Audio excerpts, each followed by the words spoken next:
We're gavel-less today, but you know what that means, right? Come to order. I call this meeting to order of the Lafayette City Council. Roll call. All members of the council are present and accounted for. Adoption of the agenda. Any? I move we adopt the agenda. A motion and a second. Any discussion? Second. All in favor say aye. Aye. Any opposed? It's unanimous. No closed session, so that brings us to the Pledge of Allegiance. If you would stand and join me, I would appreciate it. I pledge allegiance to the flag of the United States of America and to the republic for which it stands, one nation, under God, indivisible, with liberty and justice for all. Thank you very much. Okay, that brings us to public comment. I'm going to break the rules to allow Chris Wickler to speak out of turn on an item that's on our agenda is 14B, but please go ahead. And I appreciate it, Mayor Anderson. As he said, my name is Chris Wickler. I'm a 20-year resident of Lafayette, not counting the 4 years that I spent in Boston for college, but I'm here tonight to speak in support of item 14B from Councilor Geringer regarding adoption of a Pride resolution for the month of June. I'm, as I may have mentioned, member of the board of the Rainbow Community Center, which serves Contra Costa County, including Lafayette, and I'm thrilled to see the support that the council has shown for our community, both through this proclamation, as well as through your raising of the flag, the Pride flag, this Saturday. So I just wanted to come and commend you for your actions and urge that proclamation be voted in favor. And thank you so much for your time. Well, we appreciate you taking the time to come down and speak to us. Any questions for the speaker? Thank you very much. Would anyone else like to make a comment on an item that is not on the agenda? Okay, seeing none, we'll move on to presentations. The Youth Commission. Good evening. How are you guys doing tonight? Very good. Well, I'm Stephen Heinzema, Recreation Coordinator with City Lafayette and Staff Liaison to the Youth Commission. And I'm here tonight to join you in recognizing the graduating seniors of the Youth Commission. And as I've said before, it's a very bittersweet time. Bitter because we're losing a great group of people from the Youth Commission, but sweet because we got to see all the amazing things they're going to do from this point on. And this has been a really great group of seniors. They've been, in my short time, they've really made a big impact on the Youth Commission and myself as well. They've been a really fun group. Definitely going to miss them. And now I'm just going to invite each one up to let you know where they're going to school, what they're doing in their future, and some of their favorite memories and what the Youth Commission meant to them and the impact it made. So the first person I'd like to call up is Joshua Starr. He's been on the Youth Commission. I'll let him tell you about his time here on the Youth Commission. All right. Hey. I joined the Youth Commission when I was a sophomore in high school, and I became a commissioner at the beginning of my junior year. Then this year I became the treasurer. I had a lot of good moments on the commission. I really liked all the dances. They're really fun. And I liked participating in the haunted house each year, just getting into a different character and, scaring some people is a good time. And then using that money to give back into the community is always a good moment too. The Youth Commission really helped me learn to work with others really well. Just sitting at our meetings and discussing with all these guys what we're gonna do, whether it's donating money or how we're gonna recruit or what we should do for our next event. And next year, I'm going to be going to UC Berkeley and studying business. Yay, go Bears. Right. Go Bears. All right.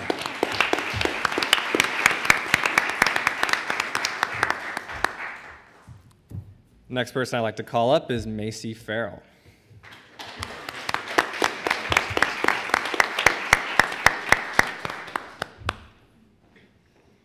Hi there, I'm AC, and I've been in the commission also since my sophomore year, but I've been working at the community center since about 8th grade and freshman year. I think my favorite memory of the Lafayette Youth Commission would definitely be the haunted houses, because that's how I learned about the Lafayette Youth Commission, and I think without that really fun event, I wouldn't be here. The Lafayette Youth Commission to me, I think not only is it great to be involved in the community, but it also helped me be involved with my other classmates and other kids that I otherwise wouldn't have met through Akalani's, Miramani, all the other schools. I think that really helped me break out of my shell socially, and I'm just really grateful for all the work that myself and others have done for Lafayette. Thank you.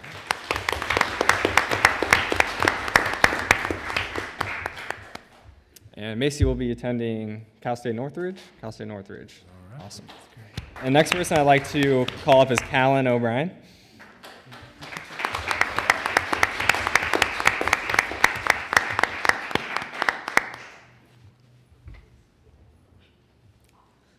Hi, my name is Callan. My favorite memory from the Lafayette Youth Commission was attending the food bank out in Contra Costa, or the Contra Costa Food Bank out in Concord, because we do a lot for our community, which, I mean, our community already has a lot, so it feels good to give back to a community that doesn't have as much as we do.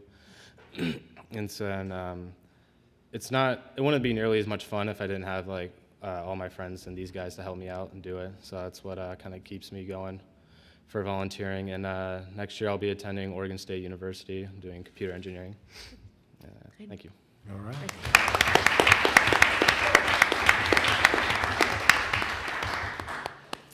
And second to last, we got Cole Goddard.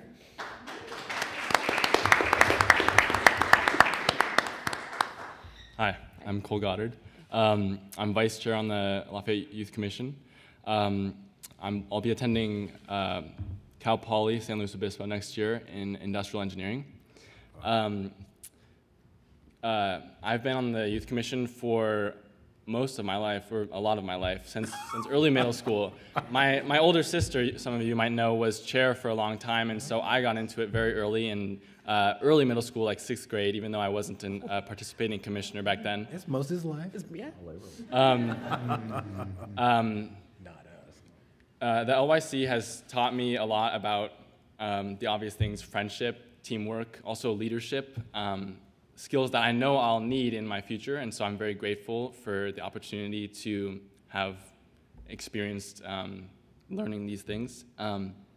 And I think my favorite activity that we did was Toys for Tots, where we took money that we raised from our various fundraising opportunities, and we bought toys for children whose families don't have the money to get them toys for Christmas. And so that was really heartwarming. Thank you. Thank you.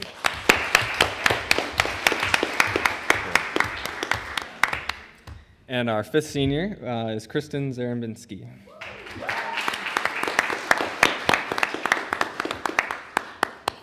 I joined the youth commission when I was in 8th grade, and I became a commissioner when I was a freshman. This year, I've been chair as well as last year, and the year before that, I got to be secretary. I've just had such an amazing time here. I remember going to my first meeting and being so nervous at all these seniors and older people that had been involved for so long, and I was so intimidated by them. But as I've grown up through being a part of this commission and doing all these activities, the people here tonight are a part of my family. They've been with me through so many different experiences, and the last meeting we had, it was I almost teared up just because it was I've grown so much as a person throughout this whole experience, and those are memories that I'm never gonna forget. Next year I'll be going to Hobart and William Smith, which is in upstate New York, as a political science major and an economics major. And I'm just so thankful for the experience that I got to have with these amazing people. Thank you.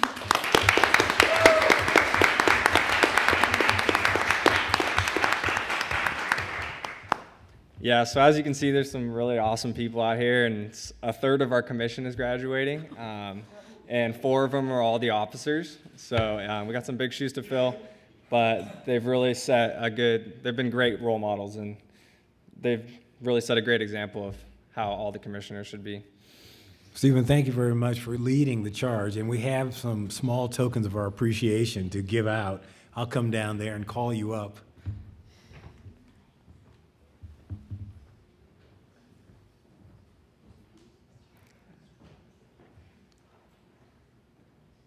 Kristen? Come on.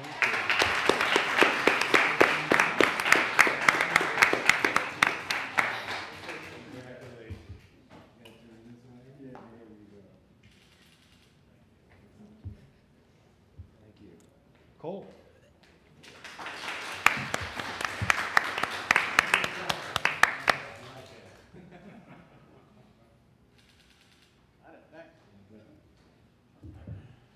Macy.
Right up there? Okay. Can we All right, join? yes, please. That's the idea. Yeah, exactly. Yeah, of course. You guys can come up. If you can get up on the podium, that'd be great. Yeah. Maybe a little closer. Yeah, everybody. Really good. Here we go.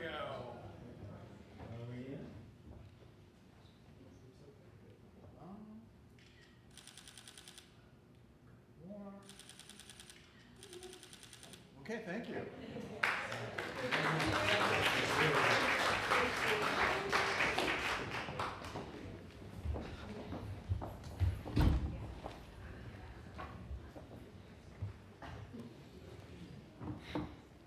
As I've often said, I was lucky enough to be the liaison to the Youth Commission pretty much since I got on the council 15 years ago.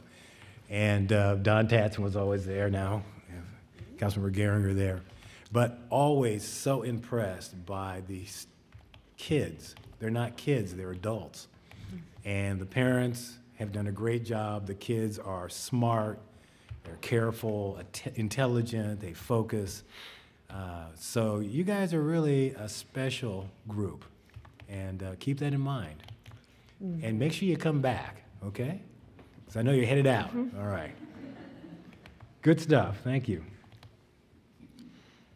Okay, that takes us to, Aparna Meduri.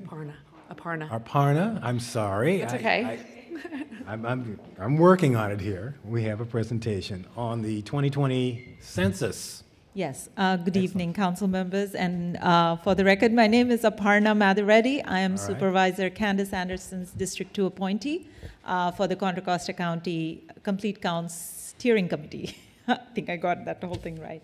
So the importance of the Census 2020, it is about counting every person in the right place only once. And I'm here to present why it is important to partner with the Census 2020 committee and help in the outreach. Census 2020 data is not just important for a congressional representation. It is not just about a state and local legislative district lines being drawn. This is important census data information that will be used by cities and communities for future decisions when it comes to housing, transportation, infrastructure, libraries, future location of retail sites, and many more things. How does it look in terms of numbers? Every person not counted equates to a loss of $2,000 per person per year. If Contra Costa County undercounts by even 5%, we stand to lose an estimated $1.1 billion over the next 10 years. That is very precious funds that every city needs in this day and age. Undercounting is very easy because there are some hard-to-count population groups. That's 0 to 5. That children are the most undercounted, and we need to make sure this time we count them. A lot of the information for the first time in census history will be online. So people who don't have access to technology or are not that well versed in technology are, again, going to be undercounted. So we want to ensure they are also provided the help and the resources. Seniors, people with disabilities are, again, very important to be counted. It will be very helpful as we move forward to have a designated staff member and a council member from this city who can be a point of contact to give out the information in a timely manner. Also, as I have talked about this at other city council meetings, one thing is very important as you are out and about in the community. Every council member, if they send out a consistent, regular message, a positive message about the census, people will pay attention to it as the census forms are coming out. The other thing is we will be hosting events. These could be town halls. These could be other outreach efforts. We would need help with venues. These are not going to be regular city events, so having a census website where I would request you to go and sign up as a census partner. That way, all the information coming to you is also given out to the community as and when that information comes out. So that was my presentation. I would request the approval of the proclamation recognizing the importance of Census 2020. Thank you. Okay, any questions for the speaker? All right. Thank you. Thank you very much. And I take it we have a proclamation. I'm going to have to. It's at the end.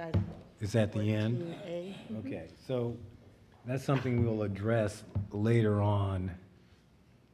Well, unless we want to. Fortunately, it's way at the end. Is it at the end? Yeah. Okay.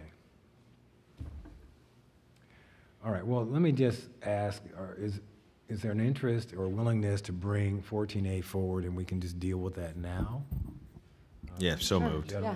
We have a motion. Is there a second? Any discussion? All in favor say aye. Aye. Aye. It brings us to 14A. So this is a proclamation that's been requested by our supervisor. I recognize the importance of the 2020 census. Is there anyone who would like to speak on this item? Okay, given that, is there a motion I would move them, to approve the proclamation. A second? Okay, motion and second. Any discussion? Call the question. All in favor say aye. Aye. Any opposed? It's unanimous. So we will sign the proclamation. And there was also, I think, an indication, a desire for a contact on the council and staff. We can bring that up, I guess, at another meeting and work that out, but if anyone's really interested, let's get that on the table. Go ahead. So in the interest of full disclosure, I don't think it's ex parte, but in my role with, in my day job with Supervisor Burgess, she's chair of the Complete Count Steering Committee, and one of the special projects that I'm part of is helping to coordinate the census outreach efforts. And so in the interest of saving others time, and since I will already be working on that, when it comes back, I would be happy to So Councilmember Geringer is volunteering I am to volunteering. pick up double duty. My husband's not in the room. So no, it's actually, so he's not here to tell me, don't do that. No, it's actually, they are so closely aligned that it almost doesn't make sense to have someone else do it. Okay, that's great. Thank you very much for that. All right, any other comments? All right. So we will now move on to our next item, which is movie time. Park Theater. Yes. thus the popcorn, right? I mean, if I So got that right, cute. I was just Gonna wondering. have a little fun. Okay, a little fun.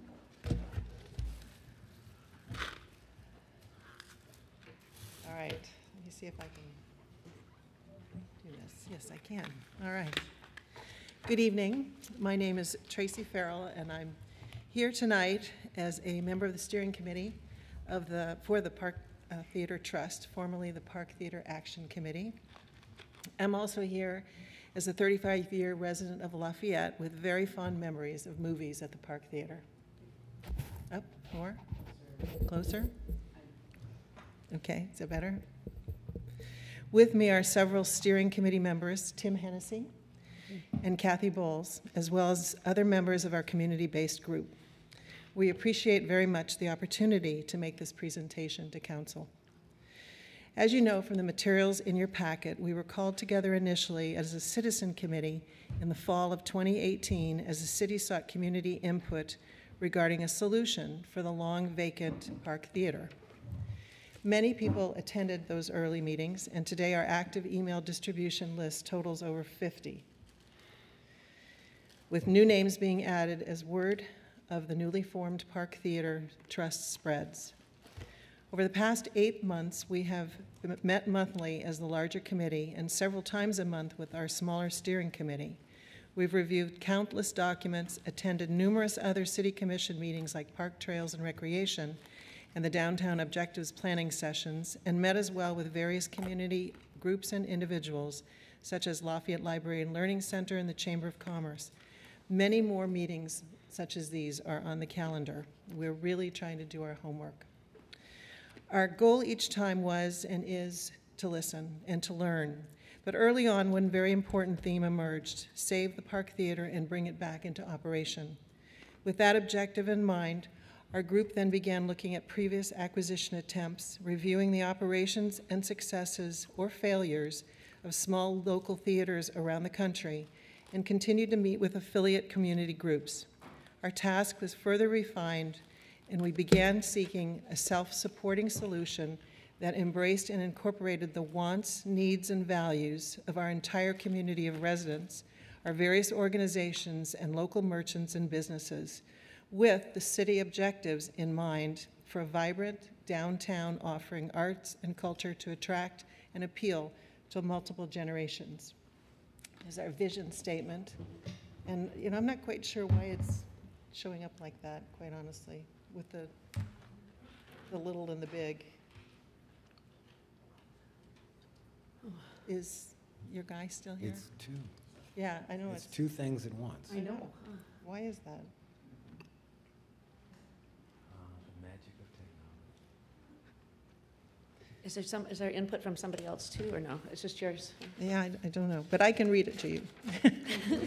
Our committee's mission is to seek a solution for self-supporting development of the Park Theater site as an artistic and cultural venue with concurrent goals of advancing the location as an anchor in a thriving pedestrian environment that will activate and enliven our city.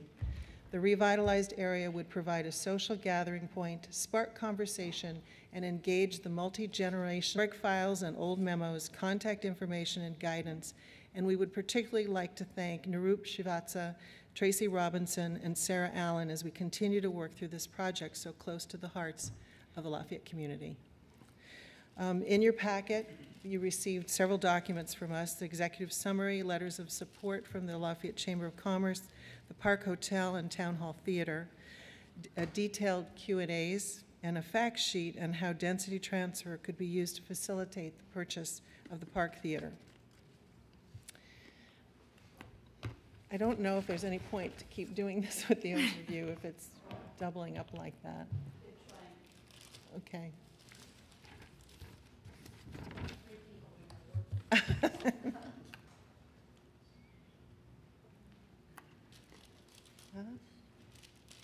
But I don't know. Yeah. Do you know how to do the mirroring thing? Huh?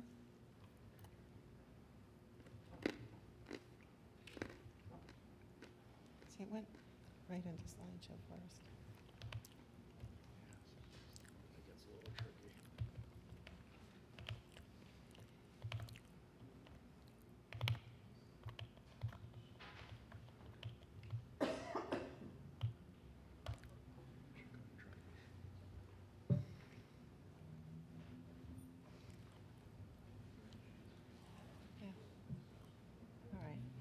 That's looking better. Okay, there we go. That's pretty good.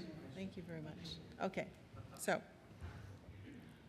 this is just to give you a sense of the process that we have been through and our work plan completed. I won't go into this level of detail right now because you have it in your packets of information. But we looked at local and general market data. One of the things that was particularly interesting to us is how the movie attendance, in fact, is growing despite everything that you might think in terms of Netflix and, you know, staying at home and relaxing that way.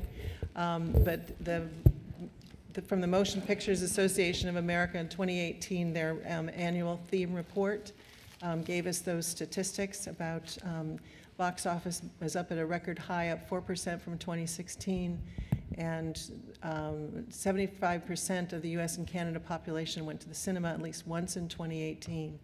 The other thing that we really were very pleased to see, which certainly makes common sense, is that the revitalization creates economic growth. There's a small theater in Texas that actually had produced a pretty significant, I think it was the Chamber of Commerce that produced a pretty interesting report that basically talked about when they reopened their small theater, the local businesses and the local restaurants benefited substantially. We certainly feel that would be the case for Lafayette. There's been an active Facebook page for quite a while now. It was fun to go into that even before we formally became the Park Theater Trust.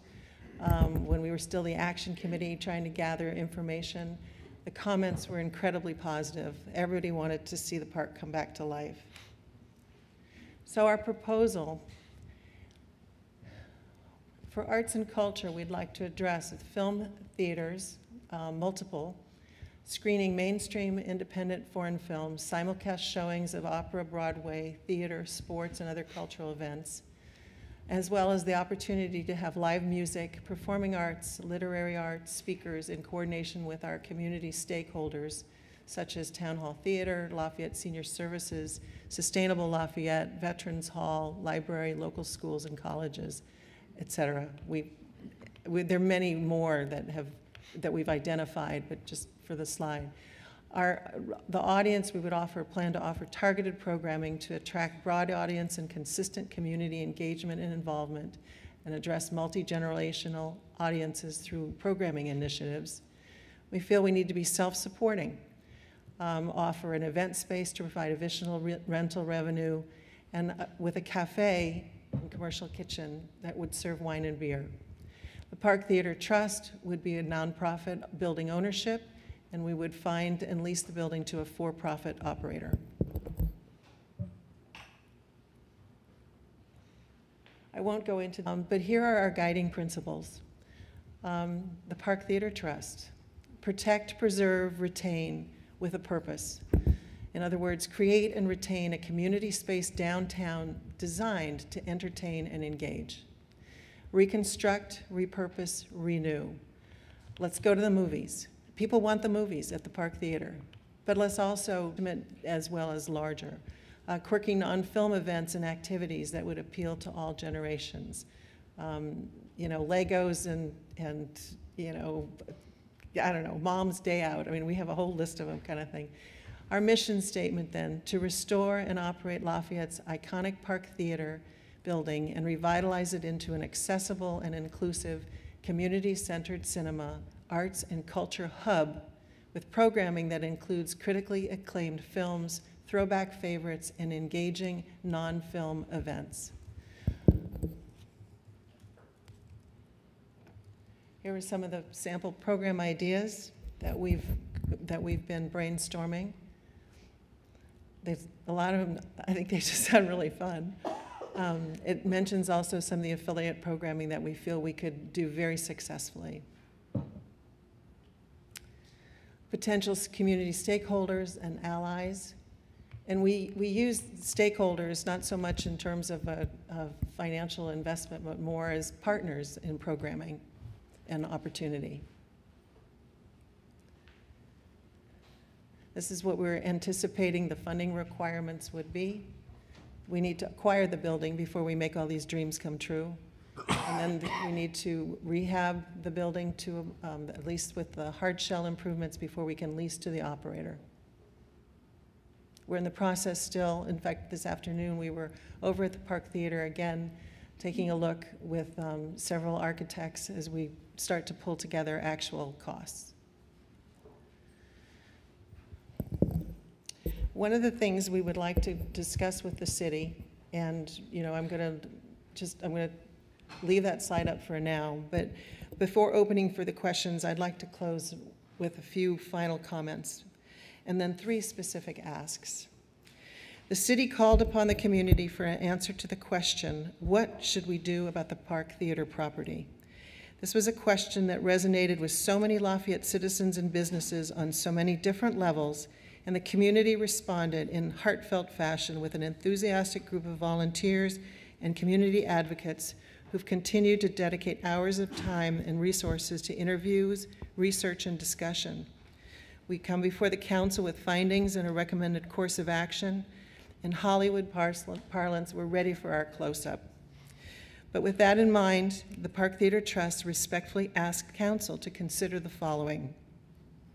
We ask for your recognition and endorsement of the Park Theater Trust and the work we are doing on behalf of bringing the Park Theater back to life for all of Lafayette.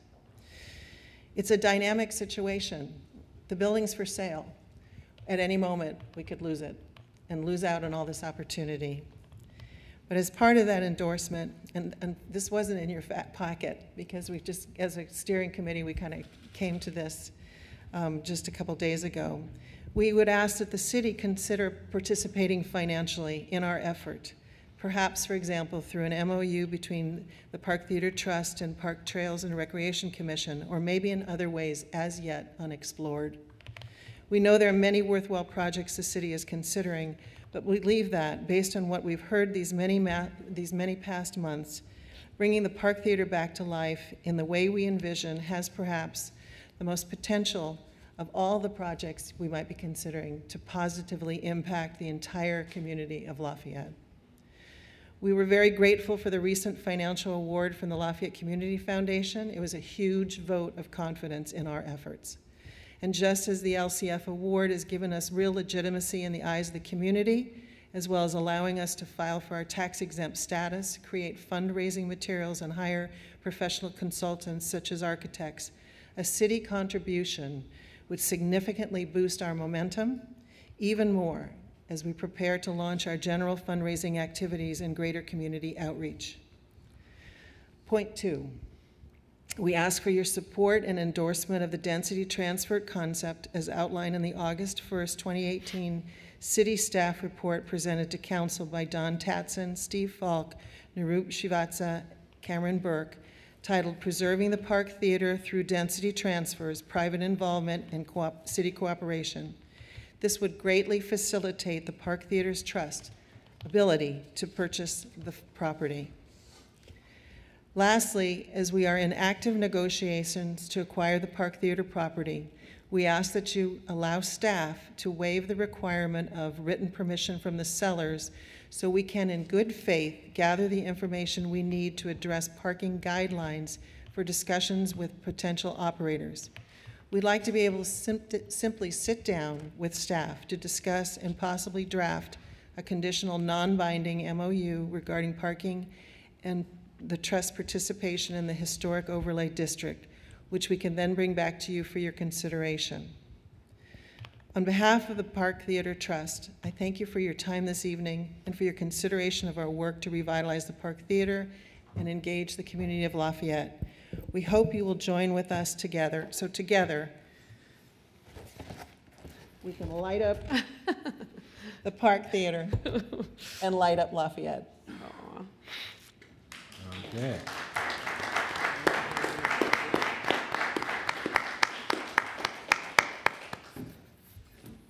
Now I'd like to open it, if you have time, to any questions that you might have with That sounds group. perfect. Are there questions for the speaker? Well, I guess you did a great job. Well, okay, Vice Mayor Kendall. I loved your presentation. That was terrific. And I heard a lot of it at the downtown vibrancy meeting as well. It was great to have you there. So I don't know what, I guess it's process right now is my question. What is the process that we're going to follow here tonight?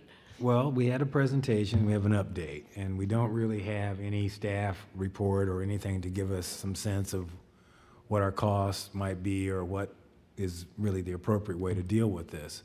So we really haven't got anything to take an actual action tonight. Right.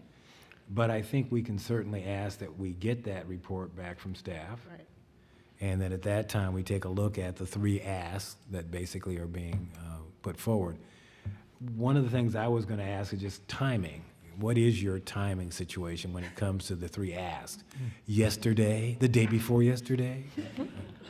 Well, here's a really interesting graphic that you might want to look at that you saw.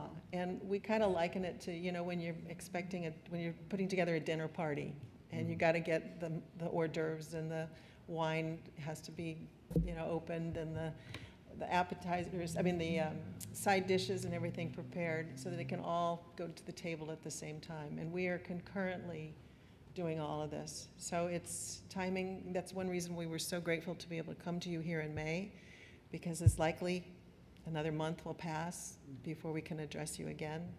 Our timing is immediate, basically. We have a website that we hope to launch next week. We've had tremendous local support, volunteer as well as donations, pro bono support from various parties, all eager and aware of the momentum that's building, and momentum keeps, means interest, and we want to take advantage of that interest and keep it going. We'll be at the, next week, starting next week, we'll be at the various Rock the Plaza events. We're trying to launch a major community presence.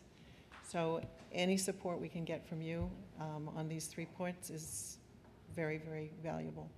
Okay, Councilmember Burks, you have a comment? Yeah, just a quick comment. It was a great presentation. Thank you for being here. And I had the pleasure of meeting with some of your colleagues not too long ago, and it was a fantastic organization that you all pulled together. So kudos to you.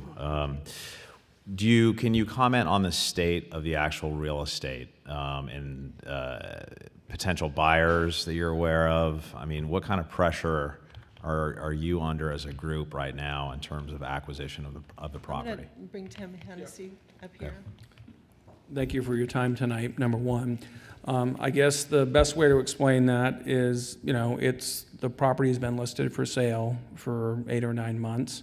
They've listed it for a price, and they've hired a broker, and, we're up against the free market. So we're a nonprofit, and we're trying to figure out creative ways to acquire the Park Theater, and one of those would be through the use of a density transfer, which I think really has a lot of merit. But like Tracy said, tomorrow it could go under contract and it's gone. So we're up against a lot of time pressure. We don't control the property. We are in negotiations for the property, but we do not have it locked up. We don't have it tied up contractually. So it could disappear in a week. It's the best way I can answer it. Yeah. Okay, thank you. Okay, other questions? Councilmember Geringer? Well, not questions. Okay. For them. I do also want to say great presentation, and I've been fortunate to have been sitting at the table when the previous city council formed the citizens group, and I want to, give a shout out also to Tracy, who has staffed those meetings, and watching the synergy, the evolution of the group and the enthusiasm and just the people who are at the table is very, very exciting. And so I fully support having us, come back with an analysis of where the group is on their asks, and having that come back to the next meeting. I'm not sure how we do anything to fast track it beyond that, and just staying in touch with the trust, and if something happens and we need to call a special meeting or something, looking at it at that time, but definitely having it come back as soon as it can for us to analyze the options. Okay, that sounds good.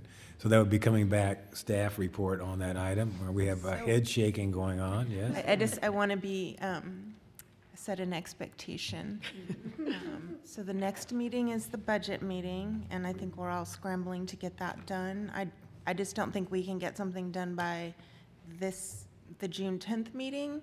I think we can probably look at getting something done June 24th. And I think that's actually good timing because you'll have looked at your budget at the next meeting. I just don't think we can do a good job if you want it to come back next week.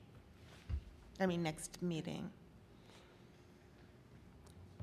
Absolutely fair. So, Okay. Other comments or questions for the speaker? Okay, Just a Councilmember comment. Bliss. Thank you for the great presentation. And a couple things I just want to note, and sort of with saying as a way of saying thanks to the group that's been working on the trust. I had a chance to attend the LCF meeting, the recent foundation meeting, where they were talking about the MOU and the process in place to allow you to have 501c3 status. I do want to thank the foundation for stepping up and showing leadership in terms of both the fiscal agency and also the financial support for this effort. Also, a number of the members of the trust group have taken the time to reach out to individual council members and keep us up to date in advance of this presentation. So I really want to commend the group for keeping us apprised and asking some great questions also about the process and about the project overall. And finally, I just want to note, it's probably obvious from the presentation that Ms. Farrell gave, but we've been meeting as a council this year talking about a number of goals for us as a city and as a council. And it's just striking to have this concept laid out and seeing so many of the goals for the city that we've laid out that this project, depending on implementation, of course, could really hit. And I'm thinking not just the obvious ones in terms of downtown vibrancy. There's certainly a fiscal component if you're bringing people regionally into the downtown who are then helping with our sales tax revenue and just bringing business to the city. But even things like, it was really striking to see the deep focus on intergenerational programming. And that goes to something that we've talked about in terms of engaging seniors and making sure that they're plugged into the community as well. And then finally, we've really tried to focus as a council on community input and engagement. And I just want to commend the trust group for all the outreach you've done to really listen to the community about what needs and opportunities they see for this project. So we have a long way to go, obviously, and I know that we'll be looking in a more formal way at some of the pieces the city might be involved with, but I just want to say that it's really been impressive to see all the work that's gone into moving this forward and really how it aligns with a really impressive vision for the city. So I just want to thank the group for all that work. Well, thank you. Thank you very much. And I'd like to make a gift of this to you guys. Oh, well, thank you very much. That looks good. We don't know where it is. Right up there. That way. Right up there. Show it that way. That's right. Put it right. Yeah. Okay, I have no Perfect. problem with that. I can support that. I'll even hold it there. Look at Nice. that. Yeah. Okay. Thank you. Thank you for coming and talking to us. Thank you for the work you're doing on this. It's important. We have a need to terrific make group. good, logical decisions for the good of the city overall. So getting a report back on the 24th, June 24th, will be the soonest we can begin to even think about this in terms of the ask that you've made. We will have seen our budget. We will have a chance to kind of see where we are financially. But it also gives us a chance to get some staff reflection on our options. And that's important for us so we know what we're doing. We do it properly. Okay? Well, good. Would anyone else like to speak on this item?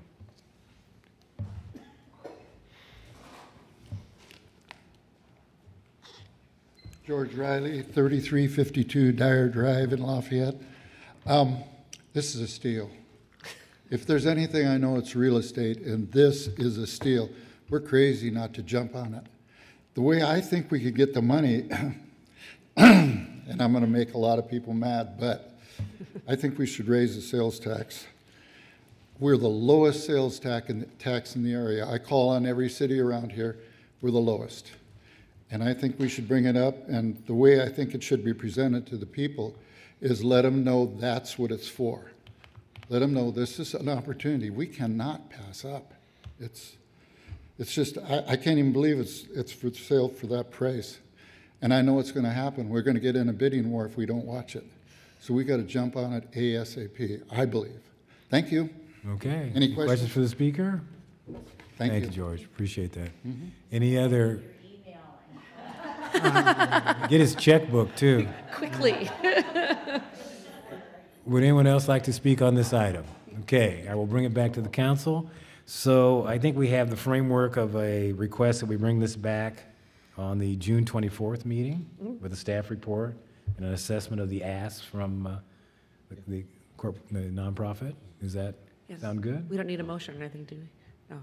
It's always good to have a motion. I have a motion that we request staff to come back on the June 24th meeting and with responses to the asks from the Park Theater Trust.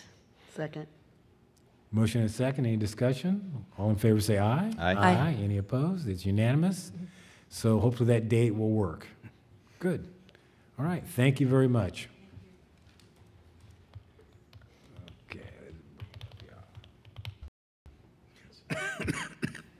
Okay. That brings us to consent calendar items. Do we have any items that people would like to pull from the consent calendar? Councilmember Burks. I'd like to pull 8C as in Charlie and 8D as in Delta. 8C and D. Okay. Others? All right. So do I have a motion then for items 8A? Excuse me. Oh, wait. Do we also ask if the public has anything they want to have pulled? Well, I think I would have got a slip, but that's all right. Is there anyone who would like to pull something from the public from the consent calendar? Motion and a second. Any discussion? All in favor say aye. Aye. Aye. Any opposed? It's unanimous. We will bring back items 8C and D later on the agenda.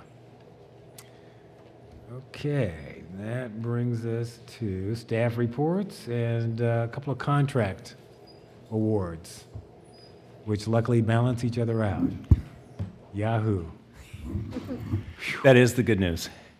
So, thank you, Mr. Mayor, Vice Mayor, and council I guess I just did members. the report, right? Okay. That's it. Yeah, okay. Is we have two requests for authorization to award our surface seal project, which fortunately came in under budget, and as council will recall, we joined forces with Moraga on that one. I'm glad we did. It gave us a large enough project that we got better bids than we got last year, and we'll of course keep that in mind in future years.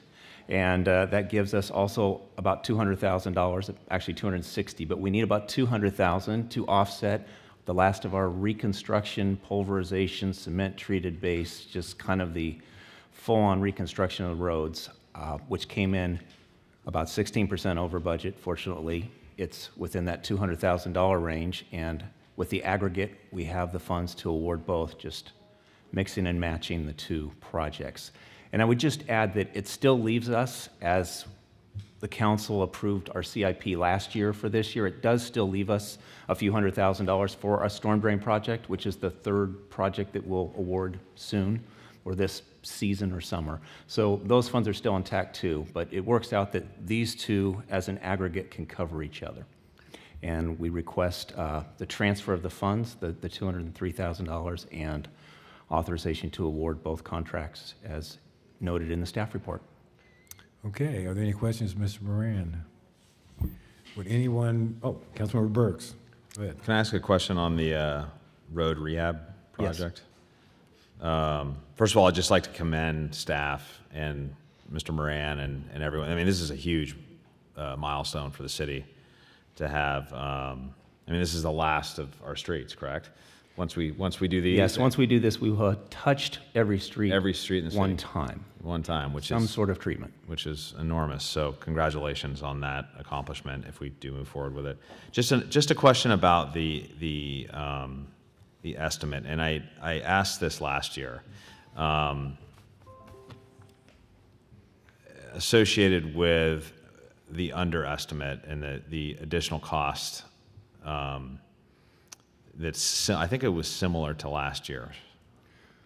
So, as noted in our staff report, we actually increased prices to last year and put in an inflator, and we were still 16% low. Yeah. I've talked to contractors. This type of project, there's several subcontractors involved. It just, for $1 million project, most contractors don't want to touch it. Yeah. So they're throwing high prices at it. They've told me that directly, or they're just not even interested. You'll note we only got 2 bidders. And I talked to 2 other bidders that typically bid it and have historically in past years for the exact same type of work on other streets, and they're just not interested anymore. They have $20 million jobs on freeways. They don't want to come in and do a $900,000 job in Lafayette. So to be honest, we're going to package our projects differently going forward with the street paving, as I've shared.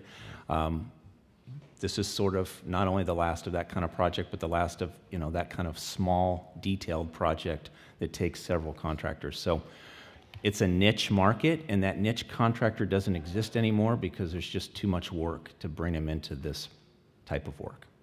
Okay, now I just wanted to recognize it again, and I think it's positive, the approach that you took this year.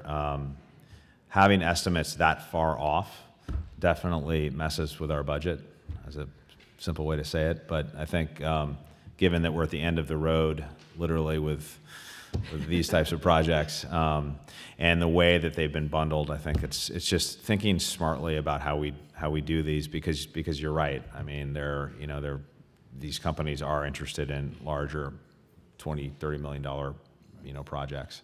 So when I see estimates that are this far off, they always catch my eye, and I always want to just mention to the public that we as a council are watching very, very closely, and we do have, at least I have a lot of confidence in the way that you're managing this. So thank you.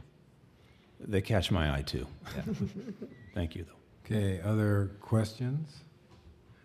All right, would anyone from the public like to speak on this item? Okay, I'll bring it back to the council. I'll just say that, construction seasons vary based on the general economy, and I think right now we're in a really booming economy. So the fact that there is the SB1 money out there, there's a lot of work that's big work, and our stuff is kind of small when you put it against that. So bundling the projects that we did with Moraga was a very smart move. Yeah. That saved us, and it saved us on the next project too. So hopefully you'll keep the same kind of thought of volume in place as we go forward on other projects. Sounds like you're going to do that. Okay, is there any other comment? Do I have a motion? Councilmember Geringer. I was looking at Councilmember Bliss. So we take them number 1 and then number 2. So I move the staff recommendation and award of construction contract for 2019 surface seal project number 014-9717. Is there a second? A second. Okay, any discussion? All in favor say aye. Aye. Any opposed? Unanimous. Next item, Councilmember Bliss. You interested in making a motion, sir? Oh, sure. I'd There like to you make a go. motion that There we, you let me get to the exact, that we award the construction contract for 2019 road rehabilitation project number 014-9719. Okay, do I have a second? Second. Mayor Anderson, there was a second item on the first award of contract for the 2019 surface seal project. It was to authorize the transfer of $203,000 of Measure J funds from the surface seal project number 014-9717 to the 2019 road rehabilitation project. Okay, so we can amend the motion that was made to include that. Yes, I am amenable to amending the motion to include that. I'm sorry, I read it from the agenda, not from the item. Right. And the second? A second. You accept that? I do, I accept, yes. Okay, any discussion or questions? We'll vote again on this. All in favor say aye. Aye. Any opposed? It's unanimous. We'll And go back maybe to this- Councilmember Bliss's statement. And maybe he could amend his motion to add the additional transfer as well. Yes, I'll amend my motion to make it that I move to award a construction contract to Grade Tech in the amount of $1,018,207 for the 2019 road rehabilitation project number 14-9719, and also authorize the transfer of $3,000 in Measure J funds for this project, as called for in the staff report. Okay, thank you. Is there a second? A second. Okay. Any discussion? All in favor, say aye. Aye. Any opposed? It's unanimous. That also passes. Thank you, Mr. Moran. Well done. Okay, we move on to our LAFCO item. Ms. Srivatsa.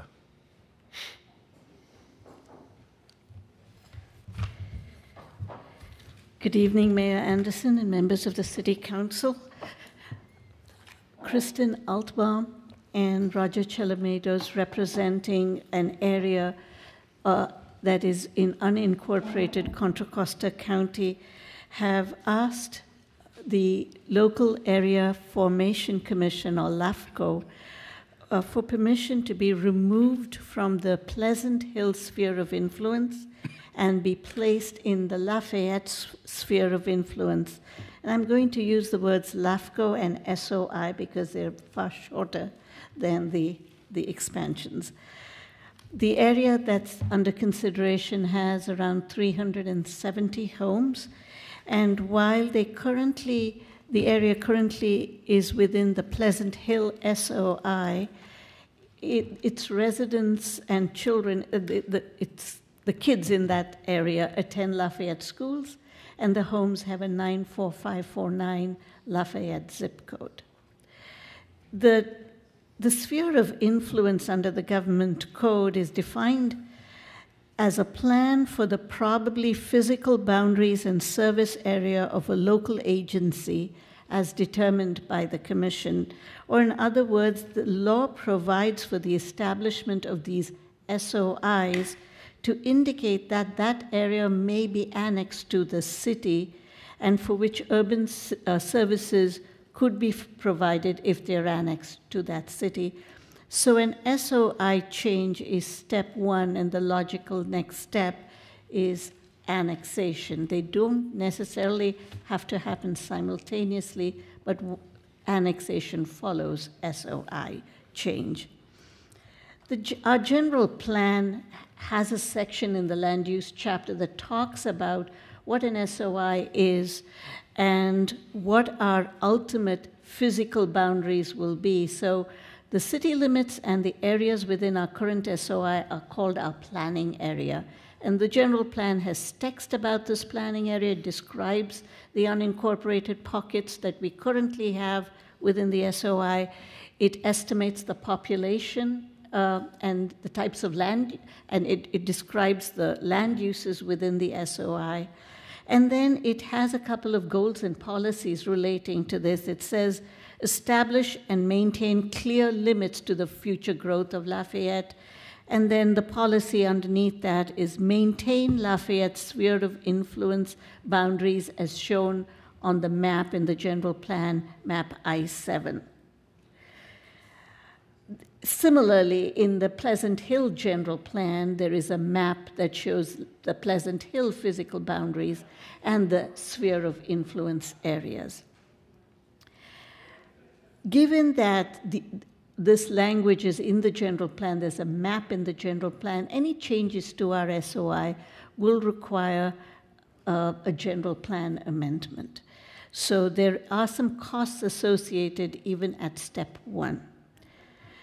Beyond that, annexation is a far more lengthy process. It's a costly process, and one that our general plan also talks about. It says that the city should approve annexations only after determining that a net benefit to the city and other districts will result. The LAFCO, the Contra Costa LAFCO, is going to be considering the municipal services review for all cities on June the 12th. And this request to amend the SOI will be considered in conjunction with the MSR review. The city of Pleasant Hill has not taken a position on the matter. And in consultation with LAFCO staff, they informed us that the factors that LAFCO's commission will use to consider whether this change should be made is it anticipated in a general plan? And in our case, it was not anticipated. The second factor is, can the city serve the area if annexed? And again, our general plan says that any any annexation cannot impact the city financially. And so the costs would may have to be borne by those petitioning for annexation. And the final consideration for LAFCO is, with which community do these residents associate? In this case, these residents have a Lafayette zip code. Their kids attend Lafayette schools. They're part of the school district. They feel part of the city of Lafayette, and hence this request for change. Given that, and I also want to point out that amendments to the SOI do not have to wait until this MSR review, which happens every 5 to 8 years. It can happen at any time. There is a cost associated with it, not only from the city side, but likely from LAFCO's side as well, for the petitioners requesting the SOI change. Our staff report lays out the costs and the issues associated with annexation, because I think the council needs to be aware that that is where this process might ultimately end. And so given that the request to amend the SOI is to ensure that the area is ultimately annexed, and given the significant costs associated with annexation, which this city cannot bear, staff recommends that the city take a neutral position at this time. And there is nothing in your guiding documents that lists findings for an SOI change, for an example. So it's an unusual matter that we haven't considered for many years, and it's really a policy matter on behalf of the City Council. Okay, thank you very much. I just wanted to make sure we are looking at all at the same map. This is the map of the area that's under consideration. Is that an accurate demarcation? And I'm sure the petitioners might have a more clarification. The description of the area under consideration was provided. However, I think LAFCO staff took it upon themselves to actually map it out. And as you can see, and we got this map from LAFCO. And I just wanted to point out to you that there is a little notch at where it says, just on the right-hand side of Lafayette, that's Taylor Boulevard and the intersection of Taylor and Grayson, yes. Originally, that was I believe, was part of the request. However, the park at that corner is owned by the Pleasant Hill Parks and Recreation District, and LAFCO has removed it. LAFCO has also pointed out that this creates an island, which is about 50 acres, which is further north of where we just discussed. So where is the island? I haven't quite figured that out yet. Was that Grayson Meadows? I don't know the name of it. So that's considered an island. It's within the Pleasant Hill sphere of influence, correct? That is correct. It's within the Pleasant Hill sphere of influence. So why is it considered an island? LAFCO considers it an island. An island. Yeah. Okay. All right. Thank you for that clarification. Any other questions of staff about the item? Councilmember Burks. Thanks very much for the staff report.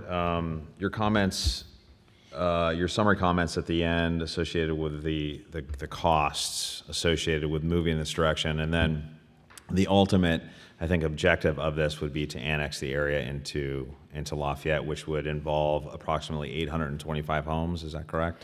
Actually, initially, staff had assumed that all the area within the Pleasant Hill sphere of influence was requesting this change. That is not correct.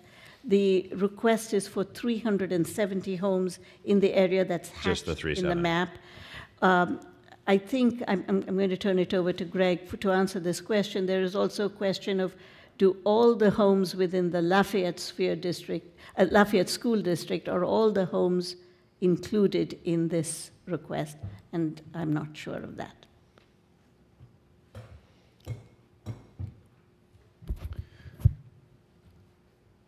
So the map that's on the screen behind you, the yellow striping, currently all lies within the Pleasant Hill sphere of influence, and the gray to the north and the gray to the south, where the label Taylor Boulevard, that's all Pleasant Hill SOI. The yellow striped area represents roughly 307 homes and lies entirely within the 94549 zip code, as well as the Lafayette School District. By our assessment, with all of the parcels that are currently outside of Lafayette but within the school district would be encompassed in the striped area. There's additionally some properties within Walnut Creek which are in the Lafayette School District. And the Lafayette School District continues westward, but by our cursory analysis, it's not populated by residences. Thank you for that. Out of the 300 plus, so we have this initiated by Ms. Albaum and Mr. Chalamides. Out of the 300 plus households, how many folks are behind this? Does staff have any idea? It's a question for the petitioner to answer. Okay. I think we'll probably have an opportunity to do that at some point. Yeah. But okay. But I'll move on just with my last question. So, you talked about the cost being prohibitive to move in this direction for the city, and the city not being able to bear the costs. The fact that this initiative itself has not been discussed as a city objective or a strategic goal, not being in the past, in the Lafayette surveys of where certain priorities were identified, not being identified in those surveys and so forth. What interests, when we're talking kind of greatest benefit, best interest of the city of Lafayette for the 24,000 plus people that live currently in the city, does this offer? If we were to move in this direction and actually do this? That's a difficult question to answer. The residents associate with Lafayette, their friends live in Lafayette, they feel part of the Lafayette community. So it would be expanding, in a way, the Lafayette community. I don't think, as we have outlined, I don't think there will be a net positive when it comes to revenues associated with an annexation. Rather, it would be the other way around, which means that we have to figure out a way to not only to maintain the infrastructure in this island. So there is an intangible benefit, primarily for the residents who live in this area, and perhaps also those associated with being part of the school district. So thank you for that. So what I'm extrapolating from your answer then is that the 24,000 plus residents in Lafayette would end up paying some cost for this. It would not be borne, or all of the costs would not come from these 300 plus households.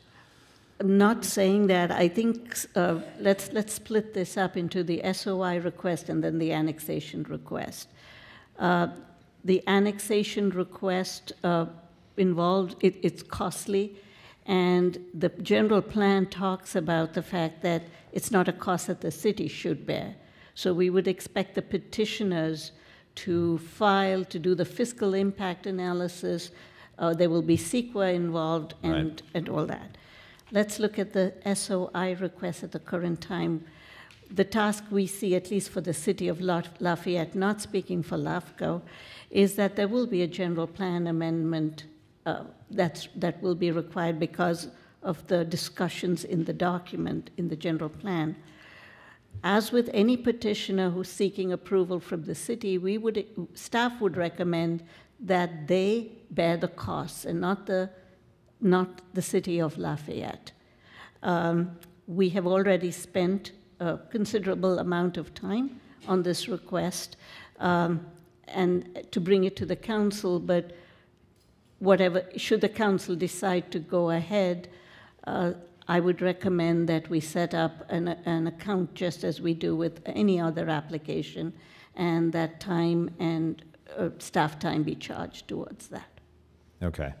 I mean, it seems to me that the end objective is annexation, so that's kind of where I was going with it. And my final question, which was the part of that, is the staff recommendation is neutral. Why after what we just heard you talk about for 10 minutes or so, which was primarily negative from a cost perspective, and for me, a largely beneficial, non-beneficial perspective for the city, why isn't the recommendation no?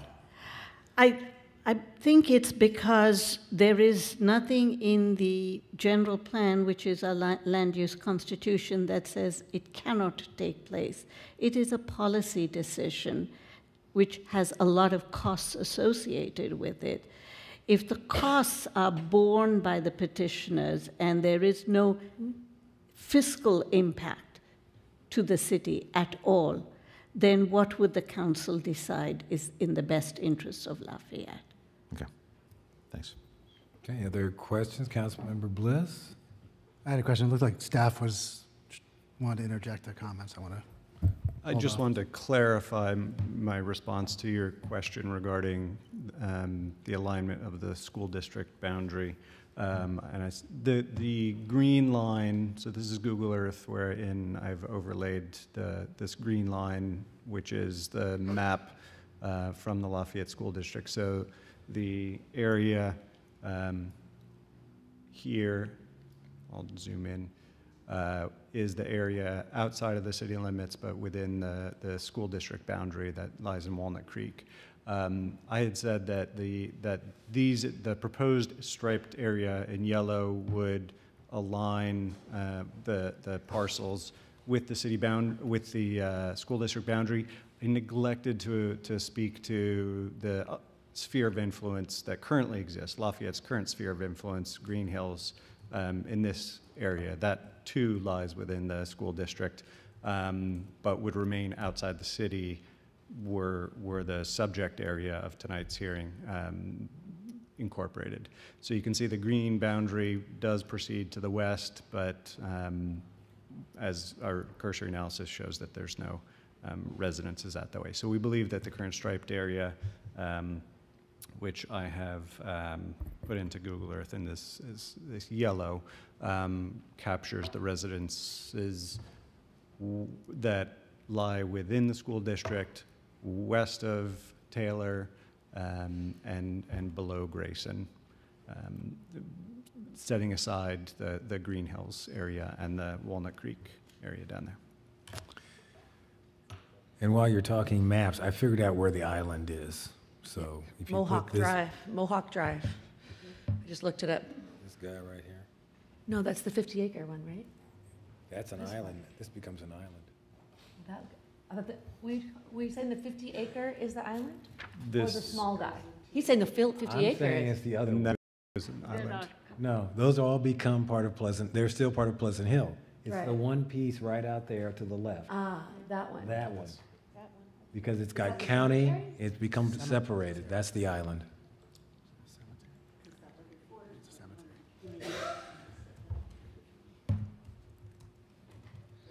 Make sense? Yes. Okay. And then lastly, there are two parcels which I believe within the school district. So there would just be a singular parcel which lies between the current Pleasant Hill city limits and the revised SOI. So there would just be a single parcel in there. Okay. Other questions for staff? Vice Mayor Kendall. So thank you I sent some questions off today, but I do want to, okay, first, what does an MSR stand for? Municipal Services Review.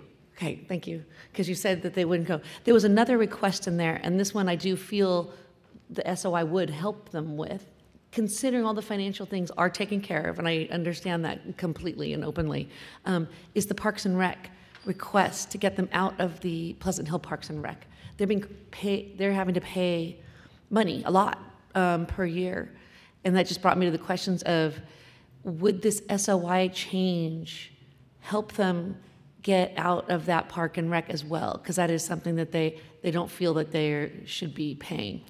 I contacted LAFCO staff today, and they cannot tell us whether it will help or not, because given that these residents pay towards the park district, there will be a significant impact on the parks district if they disengage from the park district. So until the Parks and Recreation District MSR is conducted by LAFCO, they said they will not be able to tell us whether this will help ease the way to disengage from the parks district. Okay, all right, thank you. And then there was a question that if we did the SOI right now, and all of the things were held true, is there a mechanism to delay our GP update until we do our GP update? So there wouldn't be wouldn't be a cost right now. We would just fold it into the general plan update that we're going to do. The city attorney needs to spend more time researching this, whereas state law may grant, and I'm not going to put words in her mouth. I'll speak on behalf of the city's general plan.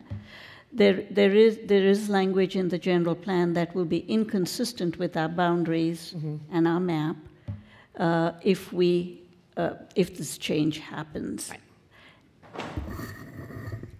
So there may not be an obligation to change the general plan now under state law, but under our general plan, there may be a need to update it. Okay, I think that's the distinction. Good.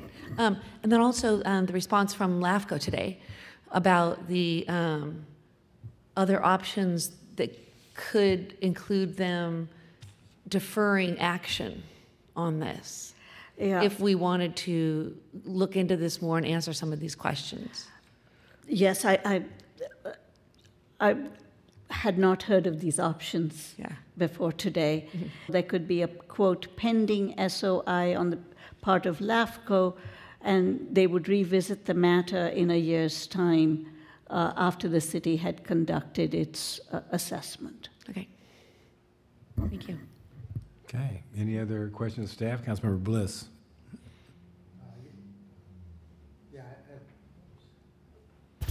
Okay.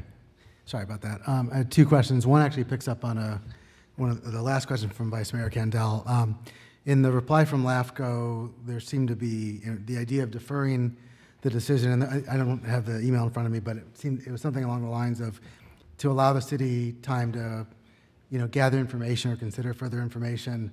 I assume some of this would be determined by what council wants to know, but what's your sense of what's the additional sort of information that staff would be able to provide if we defer this for some period of time that it's not able to provide currently? I'm trying to get an understanding of what we would have before us that would be additional or new that we don't currently have in front of us as part of that determining a position on the petition. I think we would we could spend more time and resources identifying the true costs associated with an SOI request, the sections in the general plan that need to be amended, and we also can spend more time on the impacts of a potential annexation, because that is a time-consuming matter. It's a legal matter that might require the city attorney's input as well. Finally, I think it would be a good idea to really firm up on these maps and truly get an idea of what's being requested. Thanks. And my second question is just to come back to this map, and I think that staff actually answered my question in referring to some of the neighborhoods, but just to make sure I'm understanding it, if the section that's right below, it's in the sphere of, it's in our SOI currently, but not within city limits, right below, just west of, that's Green Hills, right? That's correct. Green Hills? Okay, great. I just want to make sure I was reading that part of it correctly. That's it. Thanks. Okay. Any other questions for staff? All right, I'm sure I have people who like to speak on this item, so only one. Okay, Kristen Altbaum.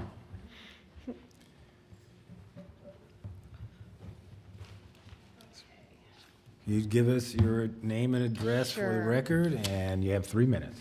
Kristen Altbaum, 3293 Teresa Lane, and I think this gentleman here was going to concede me some time because I'd like to answer some of those questions as well. Well, wait a minute now. Let's get that squared away right off the top. Okay. Who is ceding time to you? Okay, and are you present, sir? Are you sure? Okay. You have 6 minutes.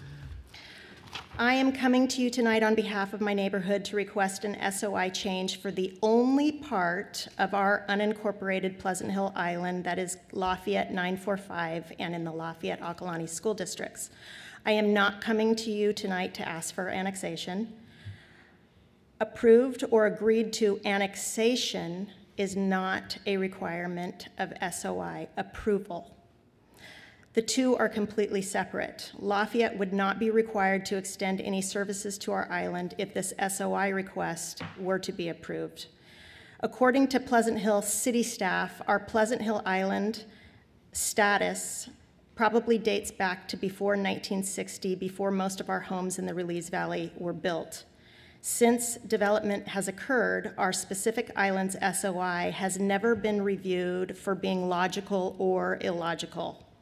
Everyone can and should agree that our portion of the island is illogical and no representatives have bothered to make it logical. For this reason, we are simply attempting to make it logical ourselves. Luann Texera of LAFCO has confirmed with us that separating from our island will not make any standalone islands because we and they would both be bordered by the cities we identify ourselves with. LAFCO is a tax-funded agency we all pay for, and they are tasked with helping make SOIs logical, but LAFCO wishes for city approval, even if cities are not logical. As taxpayers, this is frustrating. Nothing exists in Pleasant Hill's general plan about us and as to why we were ever part of their SOI to begin with. Pleasant Hill city staff, planning staff, researched this for me 18 months ago and wholeheartedly agreed that we should be part of Lafayette's SOI. In 1988, the county's 4 school district study committee, in 1988, we'll just call it the study committee, composed of 2 representatives from each school district, a board member, a superintendent, and 2 county committee members, got into several cars, drove around and studied our area and properly confirmed the intersection of Grayson and Release Valley as the northern boundary for the Lafayette Occolani school districts, and all parcels to the south of Release Valley Road be in these districts. The study committee then issued a committee report dated May 10, 1988 that said the following. The 1988 committee report utilized criteria for establishing these boundaries as set forth in state law, the bylaw 9661, focusing on 1, safety, 2, transportation, 3, community identity, 4, neighborhood unity, 5, geography, and 6, impact on school districts. Why is this important? Because logical versus illogical SOIs are based on these same criteria. We belong in the Lafayette SOI. We are simply seeking validation from the city we identify ourselves with as being a part of. We want to separate islands, the 51.1 acres and the homes to the north. They are bordered on Pleasant Hill. This makes respect to our signage that we wanted for Release Valley Road. We have a lot of traffic issues out there. We've got a lot of jurisdictions that we have to get approval from. This makes getting things done in the Northeast really hard. We would like to simplify that and really make it easier as possible and more logical for just the jurisdictions that should weigh in to weigh in.